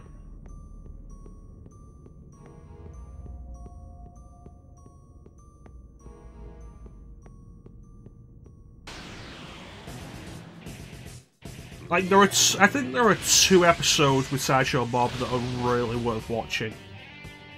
It's like, yeah, Sideshow Bob's a great character and everything, but there are 2 that really stand out.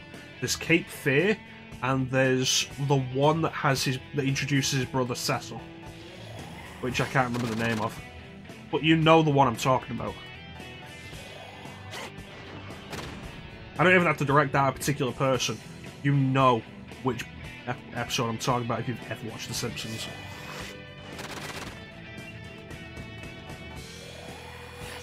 Yeah, the one with the dam.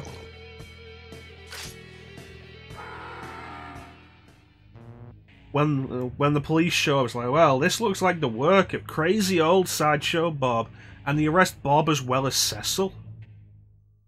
And Cecil's like, and Bob's like, no, you're making a mistake. And Cecil's like, tell them you'll live to regret this. You'll live to regret this! Oh great, now I look like the crazy one. It's like one of the best endings.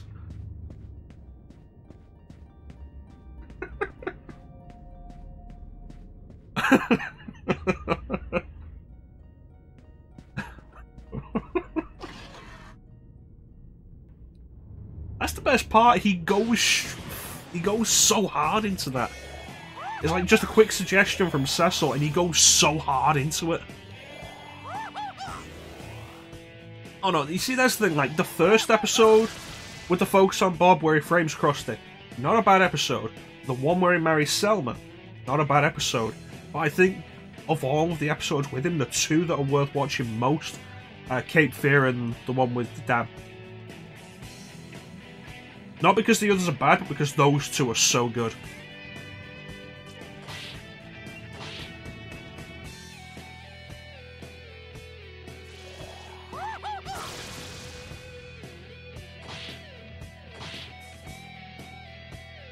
It's one of the weird things going back to the earlier episodes, like, especially because you expect it with the one where he frames Krusty. Like, he's not after Bart. He has no quarrel with Bart.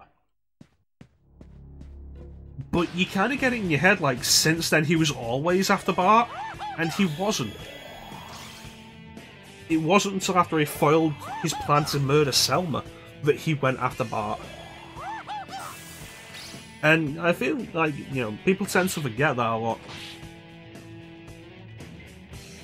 Because killing Bart has been such an important part of Bob's character for years.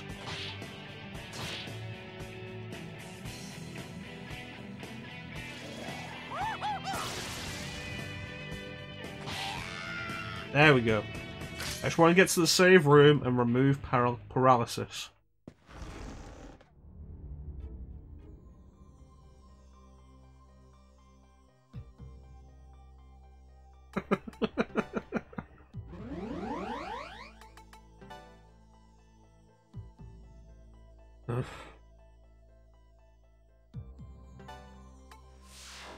You know, just had a completely separate episode, a line from a completely separate episode come up that I really love that I just want to go on with. I think it's Who Shot Mr. Burns Part 2, where Lisa's trying to figure it out, and Marge's like, no, this is a bit much for you to try and investigate. This is kind of a big mystery for you to try and...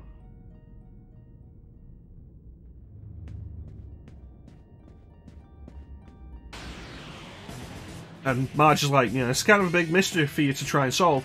Instead, why don't you try and solve the mystery of who keeps putting mud in the freezer? And then the conversation goes on, and Bart comes in at the end of the conversation. Who wants chocolate ice cream? Well, that's a great one. I think one of the big differences, like, you can use that as a point to focus on for the difference between classic Simpsons and modern Simpsons. Like, classic Simpsons gives it a little while before that pays off. Modern Simpsons would have had Bart walk into the room immediately after Marge said it.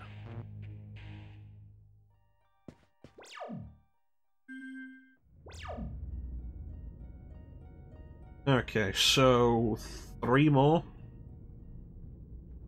Yes.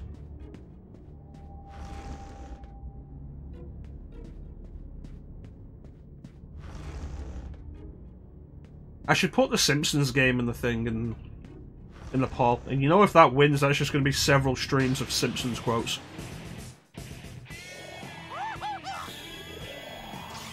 I've been kind of really slowly going through the classic Simpsons episodes over the past few years. Where am I up to? Season 5, episode 18, Burns His Air. Yeah. It's taken me years to just move through them like this, because I've not been watching them regularly.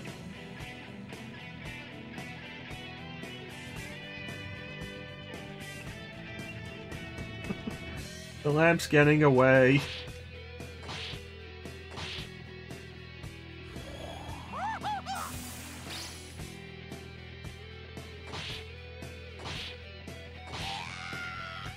My favourite thing with Grandpa is always going to be the fighting hellfish.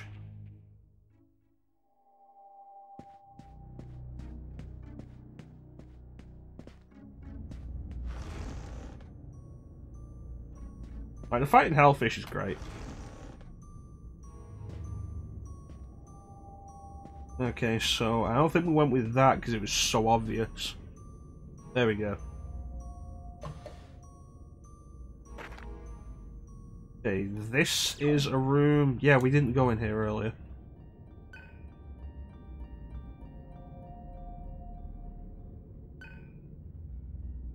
Okay, so they're just making puns. What do we got? What do we got? What do we got? What do we got? Is it good? Is it good? It is... Moldy roll. What the hell is that even going to do for me?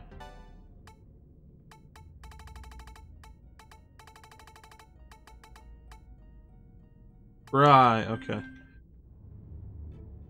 Yeah, that is...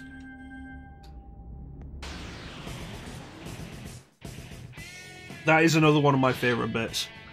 Grandpa runs in. Someone's trying to kill me. Okay, let's get your medicine. And the guy bashes through the door with a machine gun. Like... And the nurse pops out from the count with a shotgun. Our residents are trying to sleep. Argilla died. I should probably be paying more attention to this, considering just how easy it is to get a game over in this series.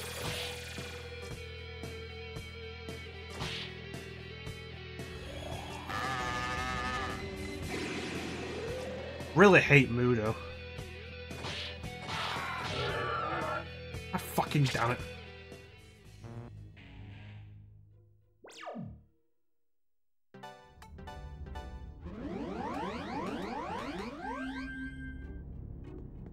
Okay. Head on back. What else do we got? 2 more. Okay.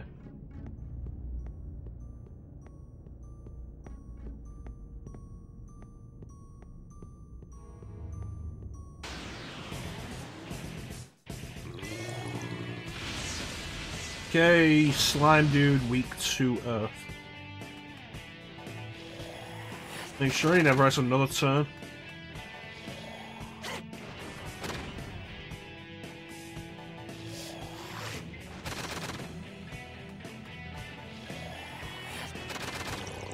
There we go.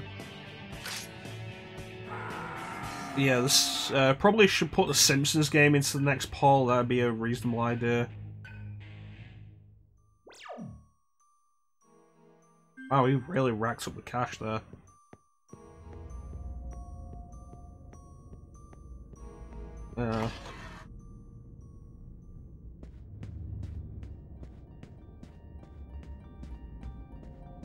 Yeah, Simpsons game probably a good one for the poll. Like I say, it'll probably just end up being like full of Simpsons quotes. But then again, a lot of our streams end up having a bunch of Simpsons quotes anyway.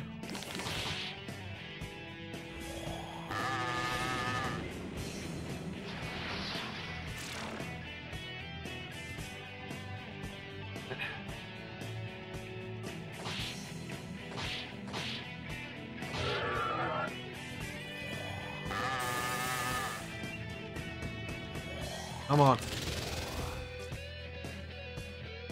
I want to actually focus on the Baphomet. You use a discurse or whatever it's called. Discurse, yeah.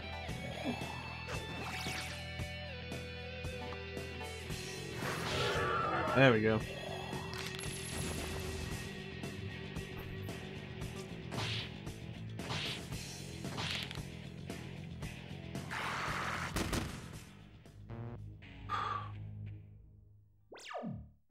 Almost done with everybody's current mantras. One of the things, like, the later mantras cost so much, but they also take such an extended period to actually fill up. By the time you're ready to do a new mantra, chances are you've gone and got a bunch more money.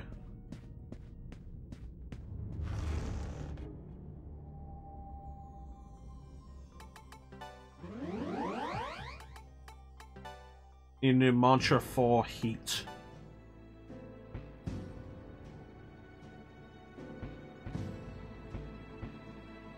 Air Armor's probably a good one for everybody, but so is Recon.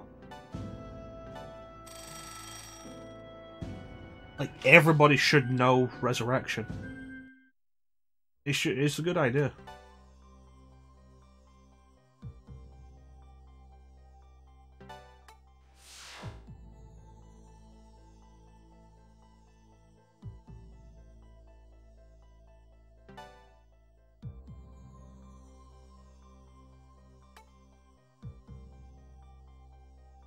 Just Gale a lot more here, didn't they?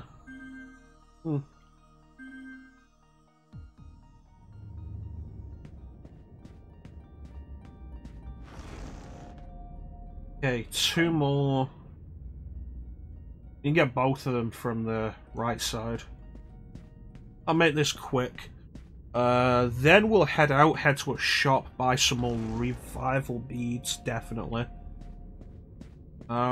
And then we'll see how we feel after that. I guess it was 1 more then. Was it? Because I was sure it was 2 more based on the map.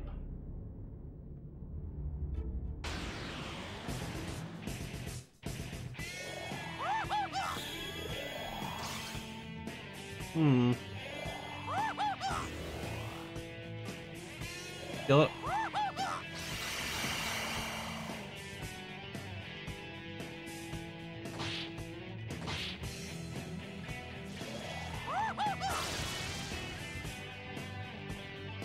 God damn it, Surf, wake up.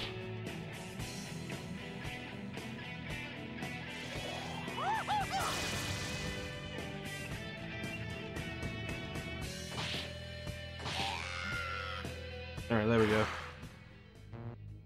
Let me take another look at the map. Yeah, we can circle back around here. I want to check something. There is 2 more.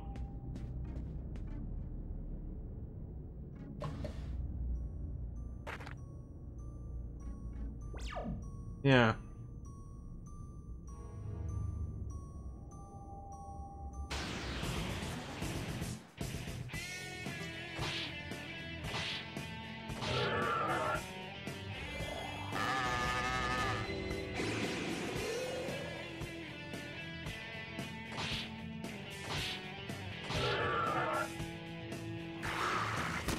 All right.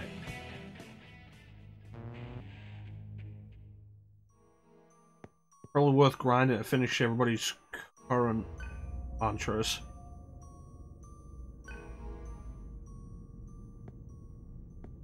Item, item, no item. Alright. At least this one doesn't take long to get back through. It is right.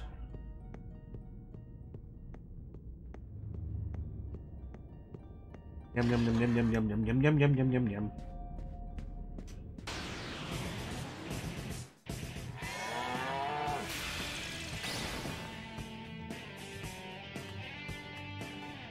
Zio. And one of the Zio. Another Zio. It's a crit until he's dead then.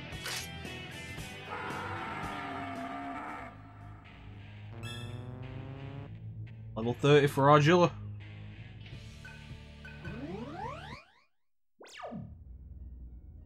What skills does Gale have?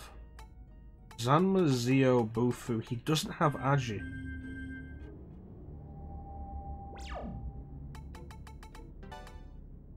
Alright. Let's swap him out for Heat, though, so we can finish up his faster. Also try and get him some levels.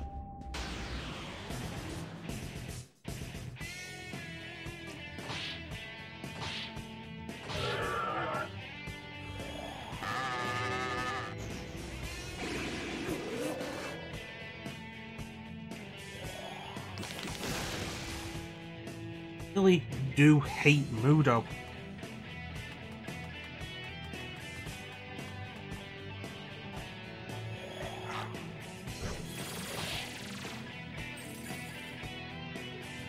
Honestly, fuck your chance-based instant death spells.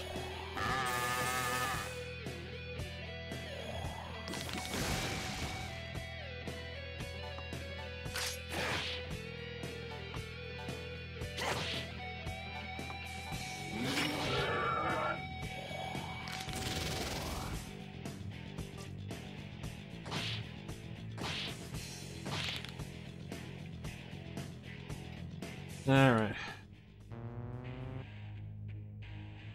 Yeah. Has Gale not been leveling up, though?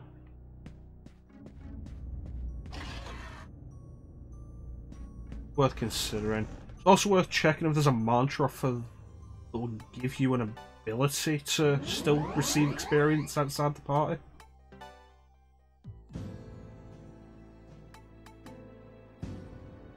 Almost done with Hades.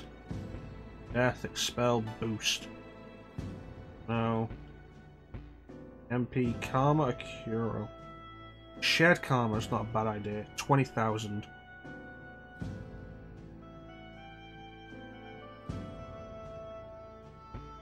Tama.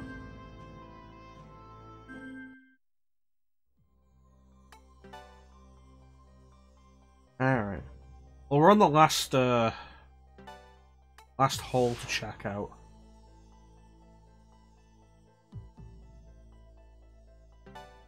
It's crazy how long that actually takes. I think we've been checking the holes for like at least an hour. Or like maybe around about an hour or so. Crazy how long it takes to actually get around this game.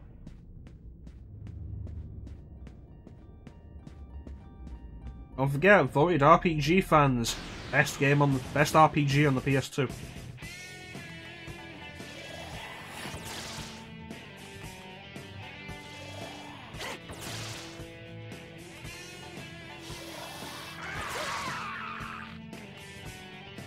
And Zio U.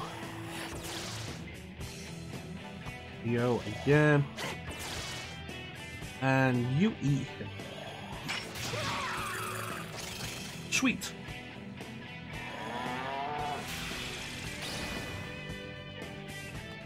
And some more Zios.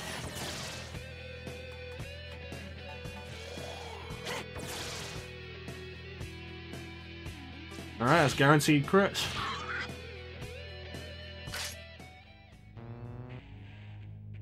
Almost, not yet.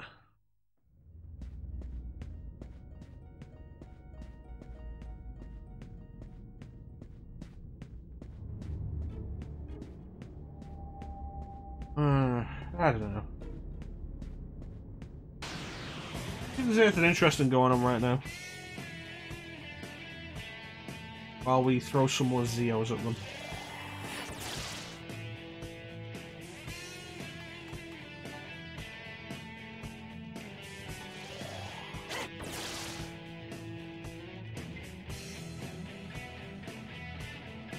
Another Zio.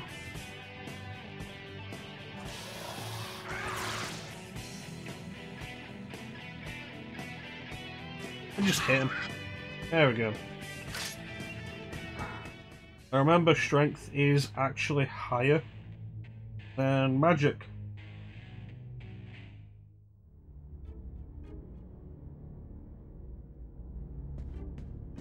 I don't want to eat. I don't want to use Devour when there's only one enemy there, because if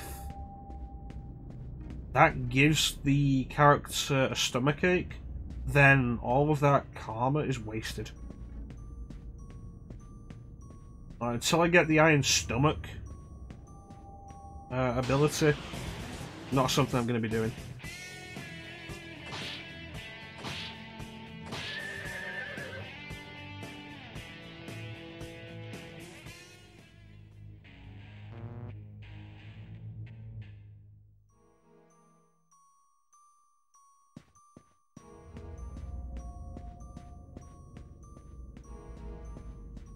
Oh, give me a multi-encounter. Okay.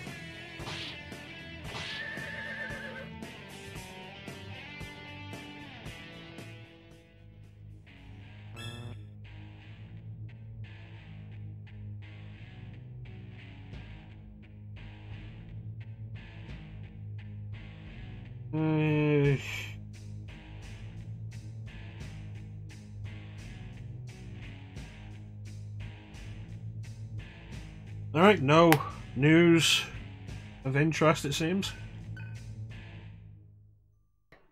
Of interest to the stream. No video game related news. But we did just get Recon. I'm gonna throw that on somewhere.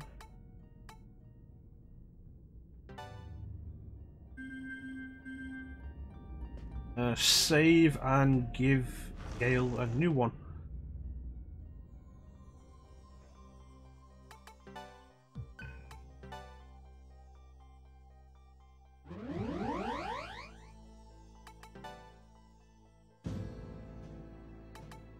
Okay. Soul Mantra. What does that do? 75,000. Mutual Karma. I'm guessing upgrade over Shared Karma. 2075. I'm guessing Shared Karma probably splits the karma you get between people, while Mutual Karma means everybody gets the full thing. 75,000. That's off-screen grinding money.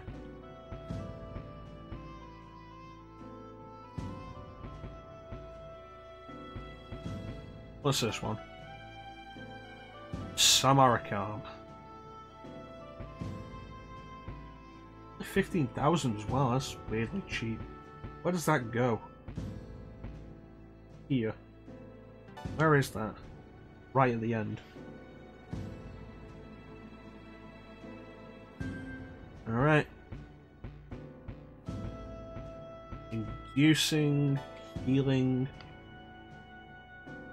Yeah, I'll go with Fallen Hero.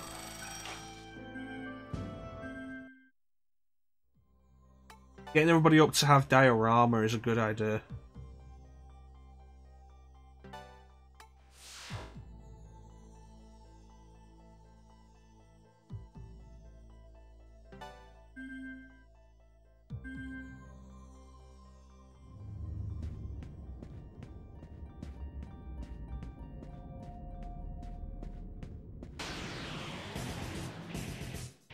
Finally, multiple, now I can eat something.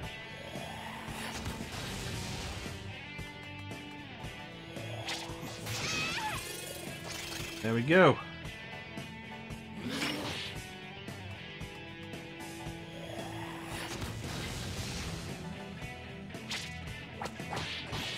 Critical! Is that enough for Argilla? Not quite. Okay.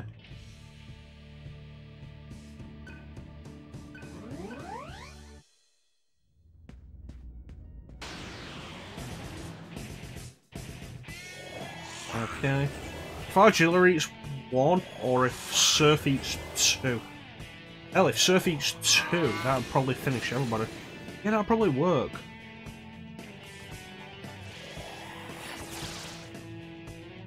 Okay, so that one's afraid. Hit it again just to make sure we can get it next. Hit this one.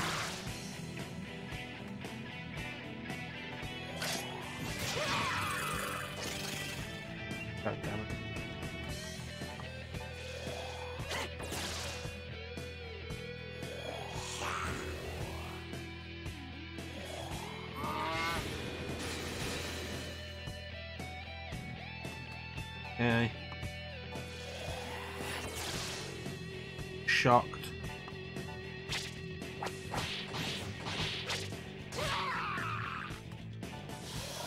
CO.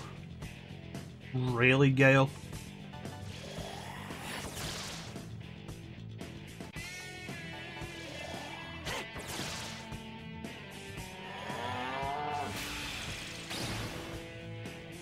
Okay.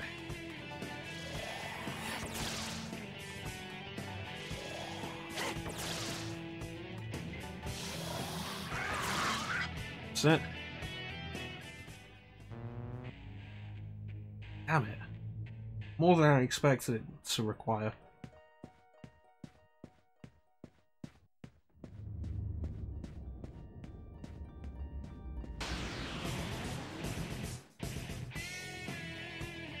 I still don't even know what this thing's weak to. It casts anti-death every now and then, so I'm gonna guess Mudo. But the problem with Mudo is, with it being a percentage-based skill, even if the enemy is weak to Mudo,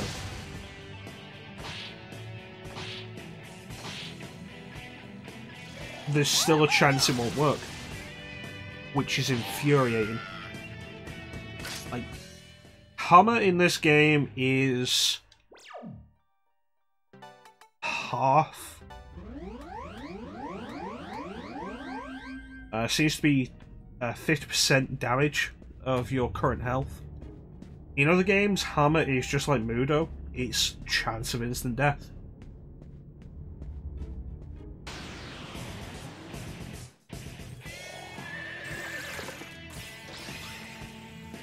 And it is so infuriating to come up against an enemy that is weak to either light or dark. Because you just don't have any guaranteed skills with that.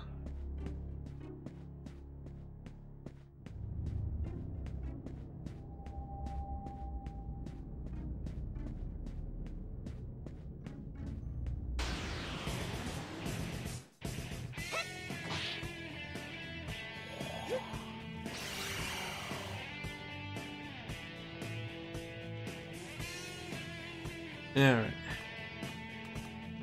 Fire. Fire. And you don't have fire, so just smack them. And then fire.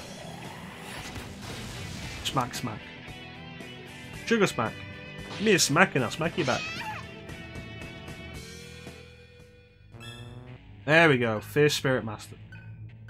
Jill learned Diorama. And at this point I feel like Diorama is going to be way more useful than here. So just replace it.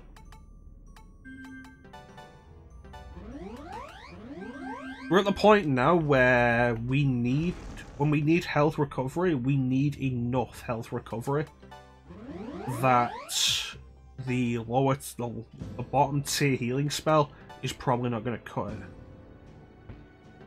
Is this meteor armor? Yes, it is.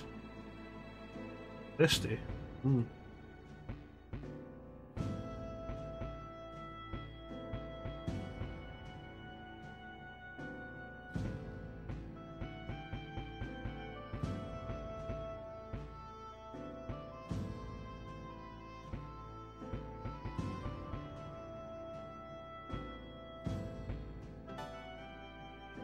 Amudo.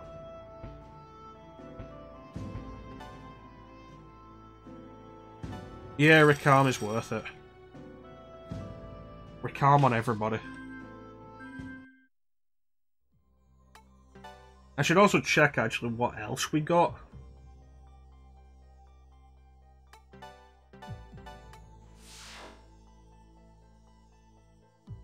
From this spirit.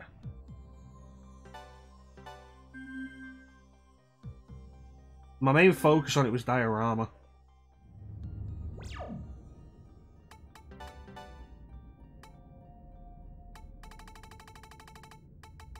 Patra.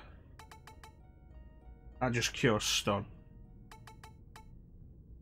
Departure is not a bad idea, but the problem is how situational it is.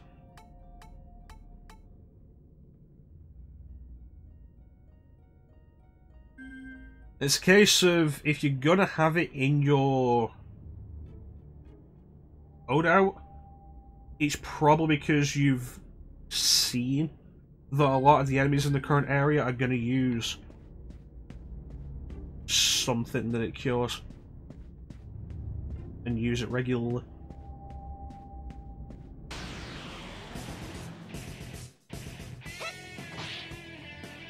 Like, Digital Devil Saga really is a game, and the same is true, I guess, of a lot of the Shin Megami Tensei games, where you're going to go forward into something, and you're going to expect to die or limp back. Because your first run is to figure out what you're going to need. Like, you can level grind, build yourself up, but the main thing you're going to be after is going to be the required, like, the skills that will make it easier for you. This entire thing we've been doing hasn't been about level grinding. This grind session hasn't been about level grinding. It's been about getting more mantras for everybody. Going upstairs with recon on as many people as possible is a good idea.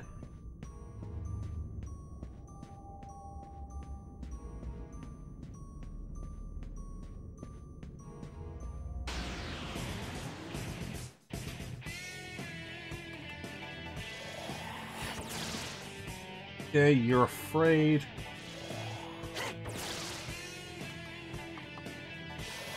Throw on this guy.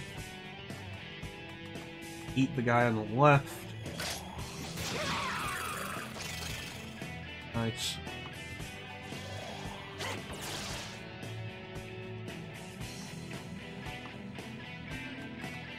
Don't eat that guy. Have that karma go to everybody.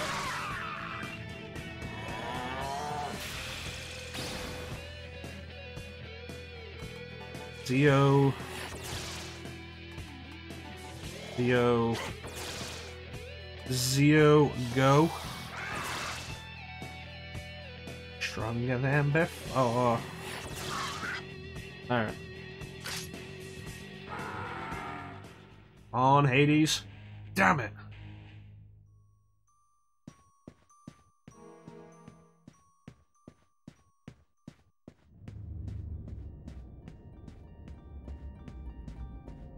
And now one of the main points is going to be, after we put a new mantra on Surf,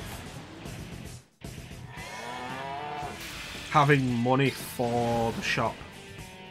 I want to go and buy a bunch of revival beads. You dicks.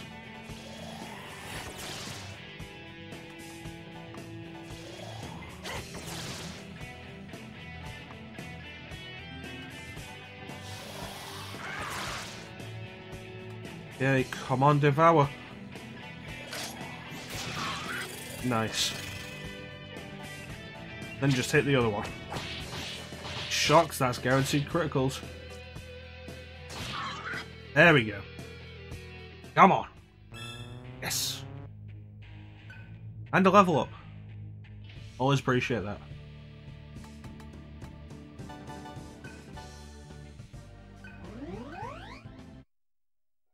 Yeah, go back into the save room. Restore everybody, change the mantra, and save.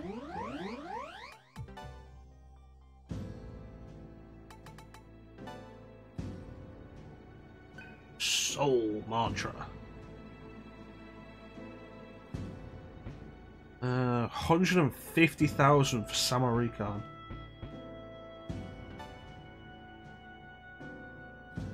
Higher armor is going to be necessary.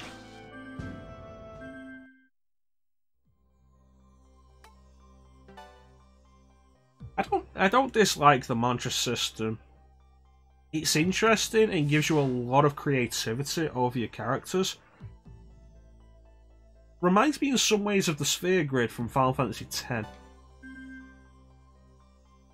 But like with less chance you'll fuck it up.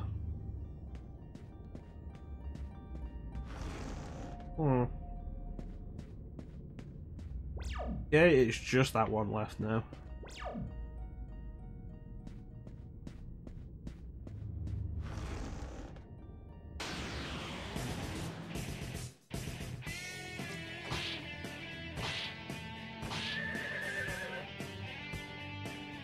Yeah, the main thing with Shin Megami Tensei is often not a case of level grind until you can plow through everything. It's a case of, because you can do that, but it'll take a long time. It's a case of have the right skills for the right moment. You could argue it's simpler in this than in a lot of mainline Megami Tensei games. A lot of mainline Megaten games. Because in this, you have a set party. But in the mainline Megaten games, you're constantly moving between demons. Summoning new ones, fusing. And just constantly changing your party out. Like, there's one thing Persona 4 was so good for. Persona 4 Golden was so good for. It was giving you the ability to choose what a demon inherited through fusion. And in Persona 4 Golden, it was what your personas inherited through fusion. But they carried it over into Shin Megami Tensei 4, where it was just straight demons.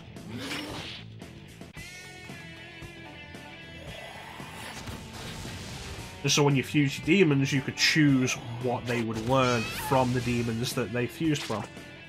And that was so helpful. Because before that, it was random. Random what skills they'd take from the previous demons. And oh boy, could that screw you hard. Alright, this was worth it. There's something here. Chakrapot is actually really useful.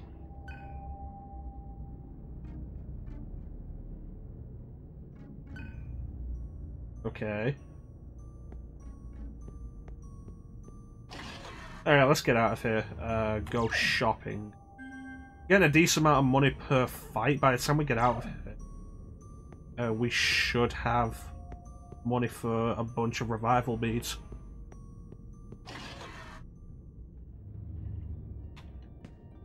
Probably be worth grinding for a bit more money to get some disputes.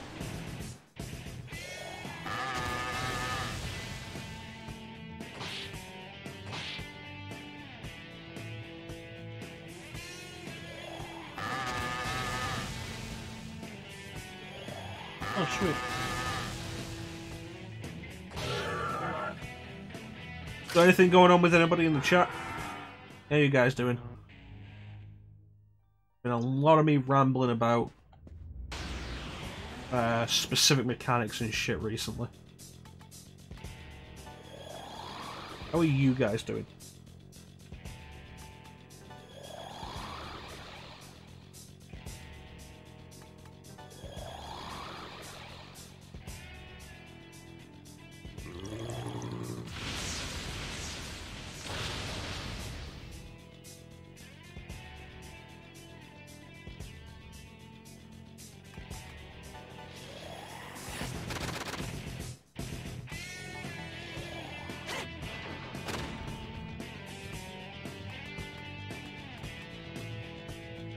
Gale doesn't have Earth. Hmm.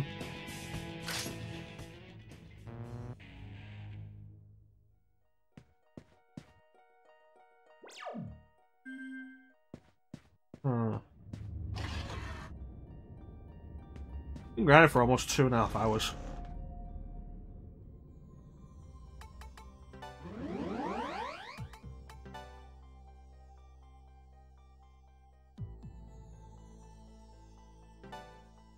Wait a minute, I have some cells that I need to get rid of.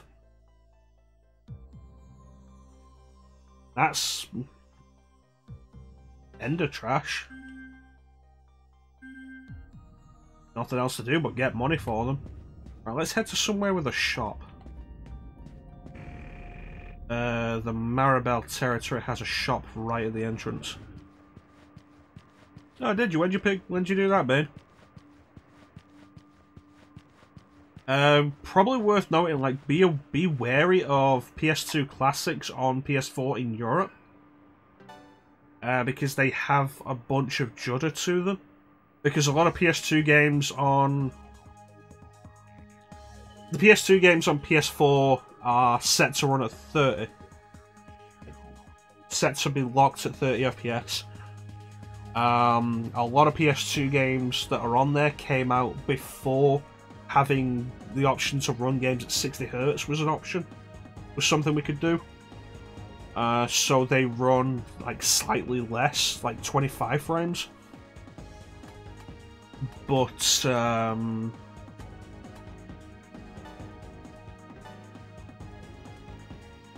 Sony has set the PAL releases to run at 30, so they've upped the frame rate. But they've not actually upped the frame rate. The emulator just runs the game faster. So there's a bunch of judder in the games in the PAL releases. So like, be aware of that.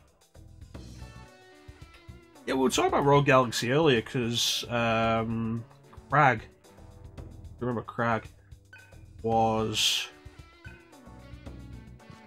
streaming it recently.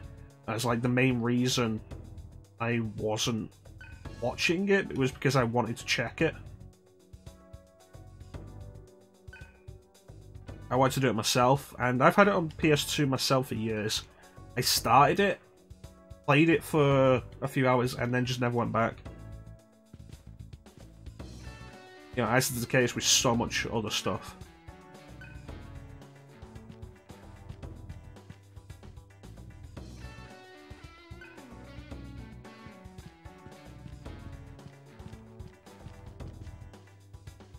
Yeah, it's been on PS4 for a while. The PS2 classics on PS4 are mostly underwhelming. They should have really done better with them.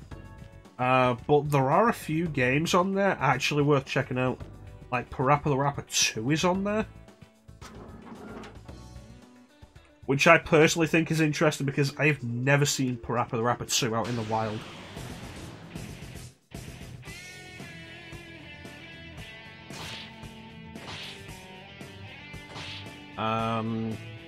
More of the Monsters, Destroy All Humans 1 and 2.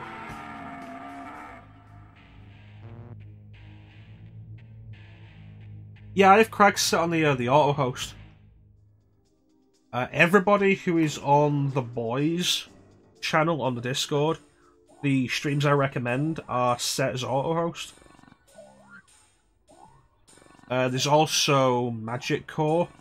Is a channel I auto host. They're cool dudes. They seem to be doing reruns of their playthrough of Resident Evil 6 at the minute.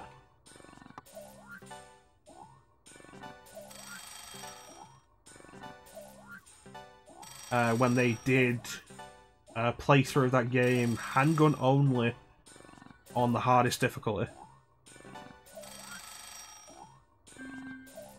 So that could be worth checking out if you're interested in that.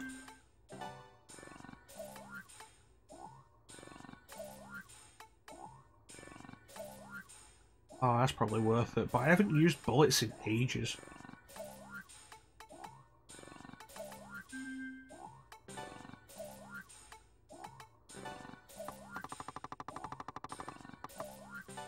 $20 of those.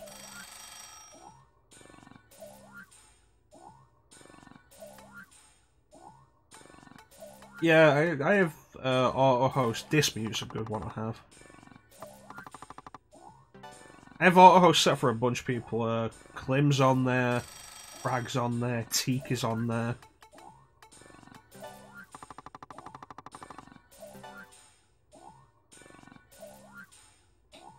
And they did it through a few times. Alright, thanks for joining us, Klim. You take care, buddy. We'll be back tomorrow. It's looking like Project Zero, which would be Fatal Frame for you. So hopefully you get to come back and check that out. If not, understandable. I'll catch you next time, buddy.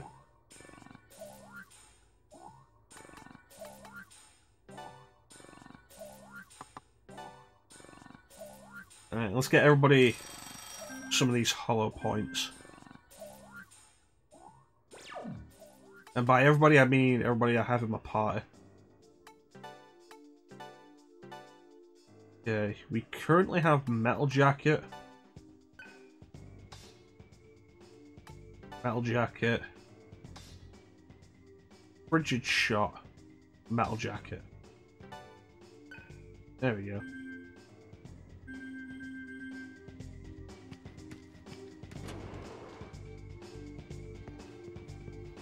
The Magic Core are pretty decent. I found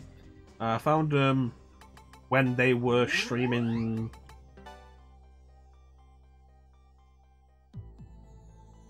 I think it was Legacy of Kain Defiance. It was a Legacy of Kain game. I think it was either after I did the Soul Reaver one-off on Dreamcast, or like a few days after that. But they're pretty cool.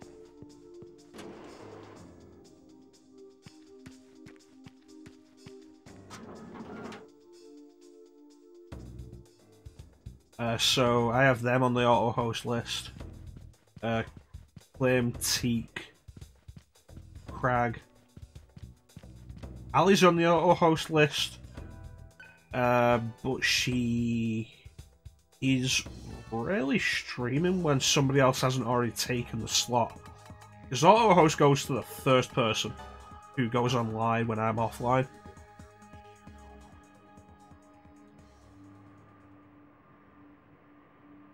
True, wise old men usually pricks.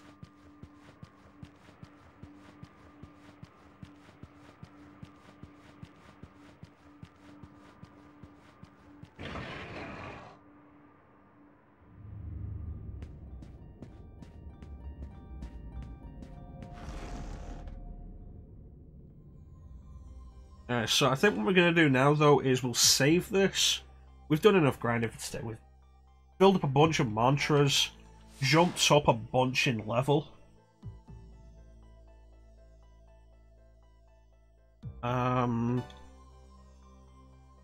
Upgraded a bunch of stuff.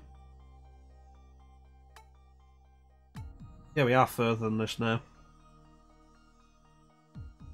But I think we'll call it there.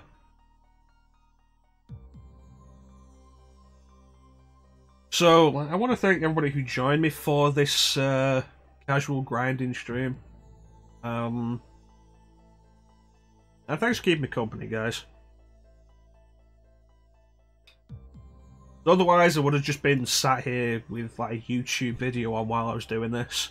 And honestly, I probably would have done this for 2.5 hours in one shot. Otherwise, is anybody online? Wham's online doing a Dark Souls mod. That's probably worth a look. Mew is. It says Mew's online, but not that she's playing a game. Let me check this. Right, Mew's doing Resident Evil remake. Okay.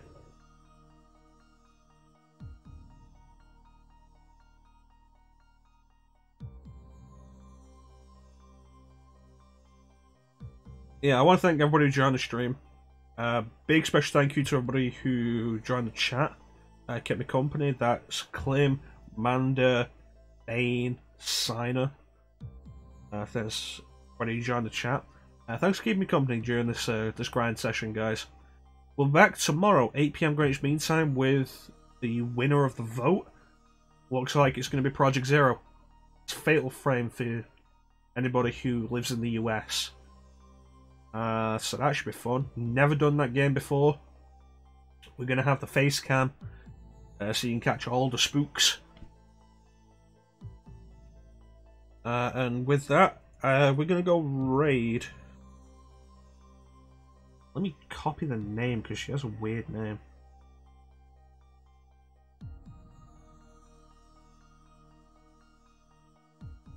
And we're going to go raid Mew, who is currently playing Resident Evil Remake.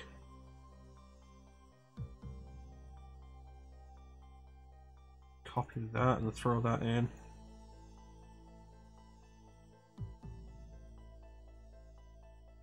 Okay. Yeah, thanks all, and thanks for keeping company, guys. Haunting Ground, yes, I want to get it working better. The big problem with it was it was kind of obtuse, and we were having the video problems with it. And that whole thing really just bummed me out for Halloween on Twitch last year. So we ended up doing Majora's Mask instead. Let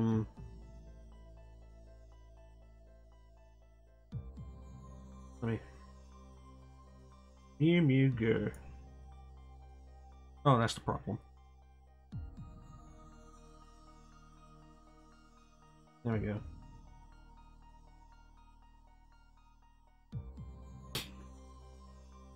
Yeah, like we'll definitely go back to it at some point.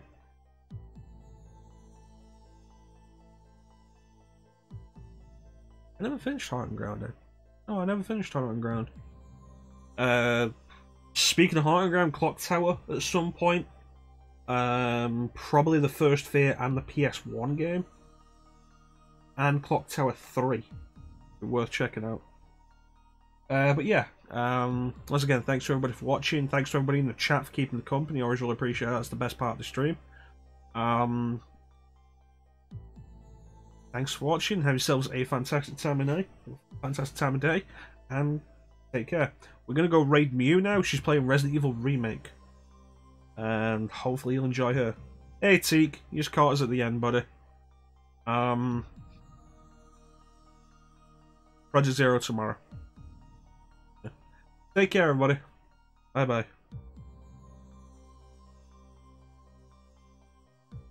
Okay, give me a minute.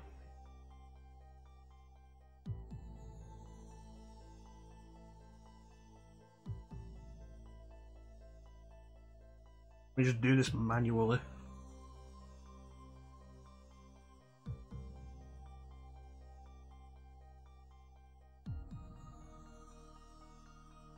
There we go. Thanks for watching, everybody. Catch you next time.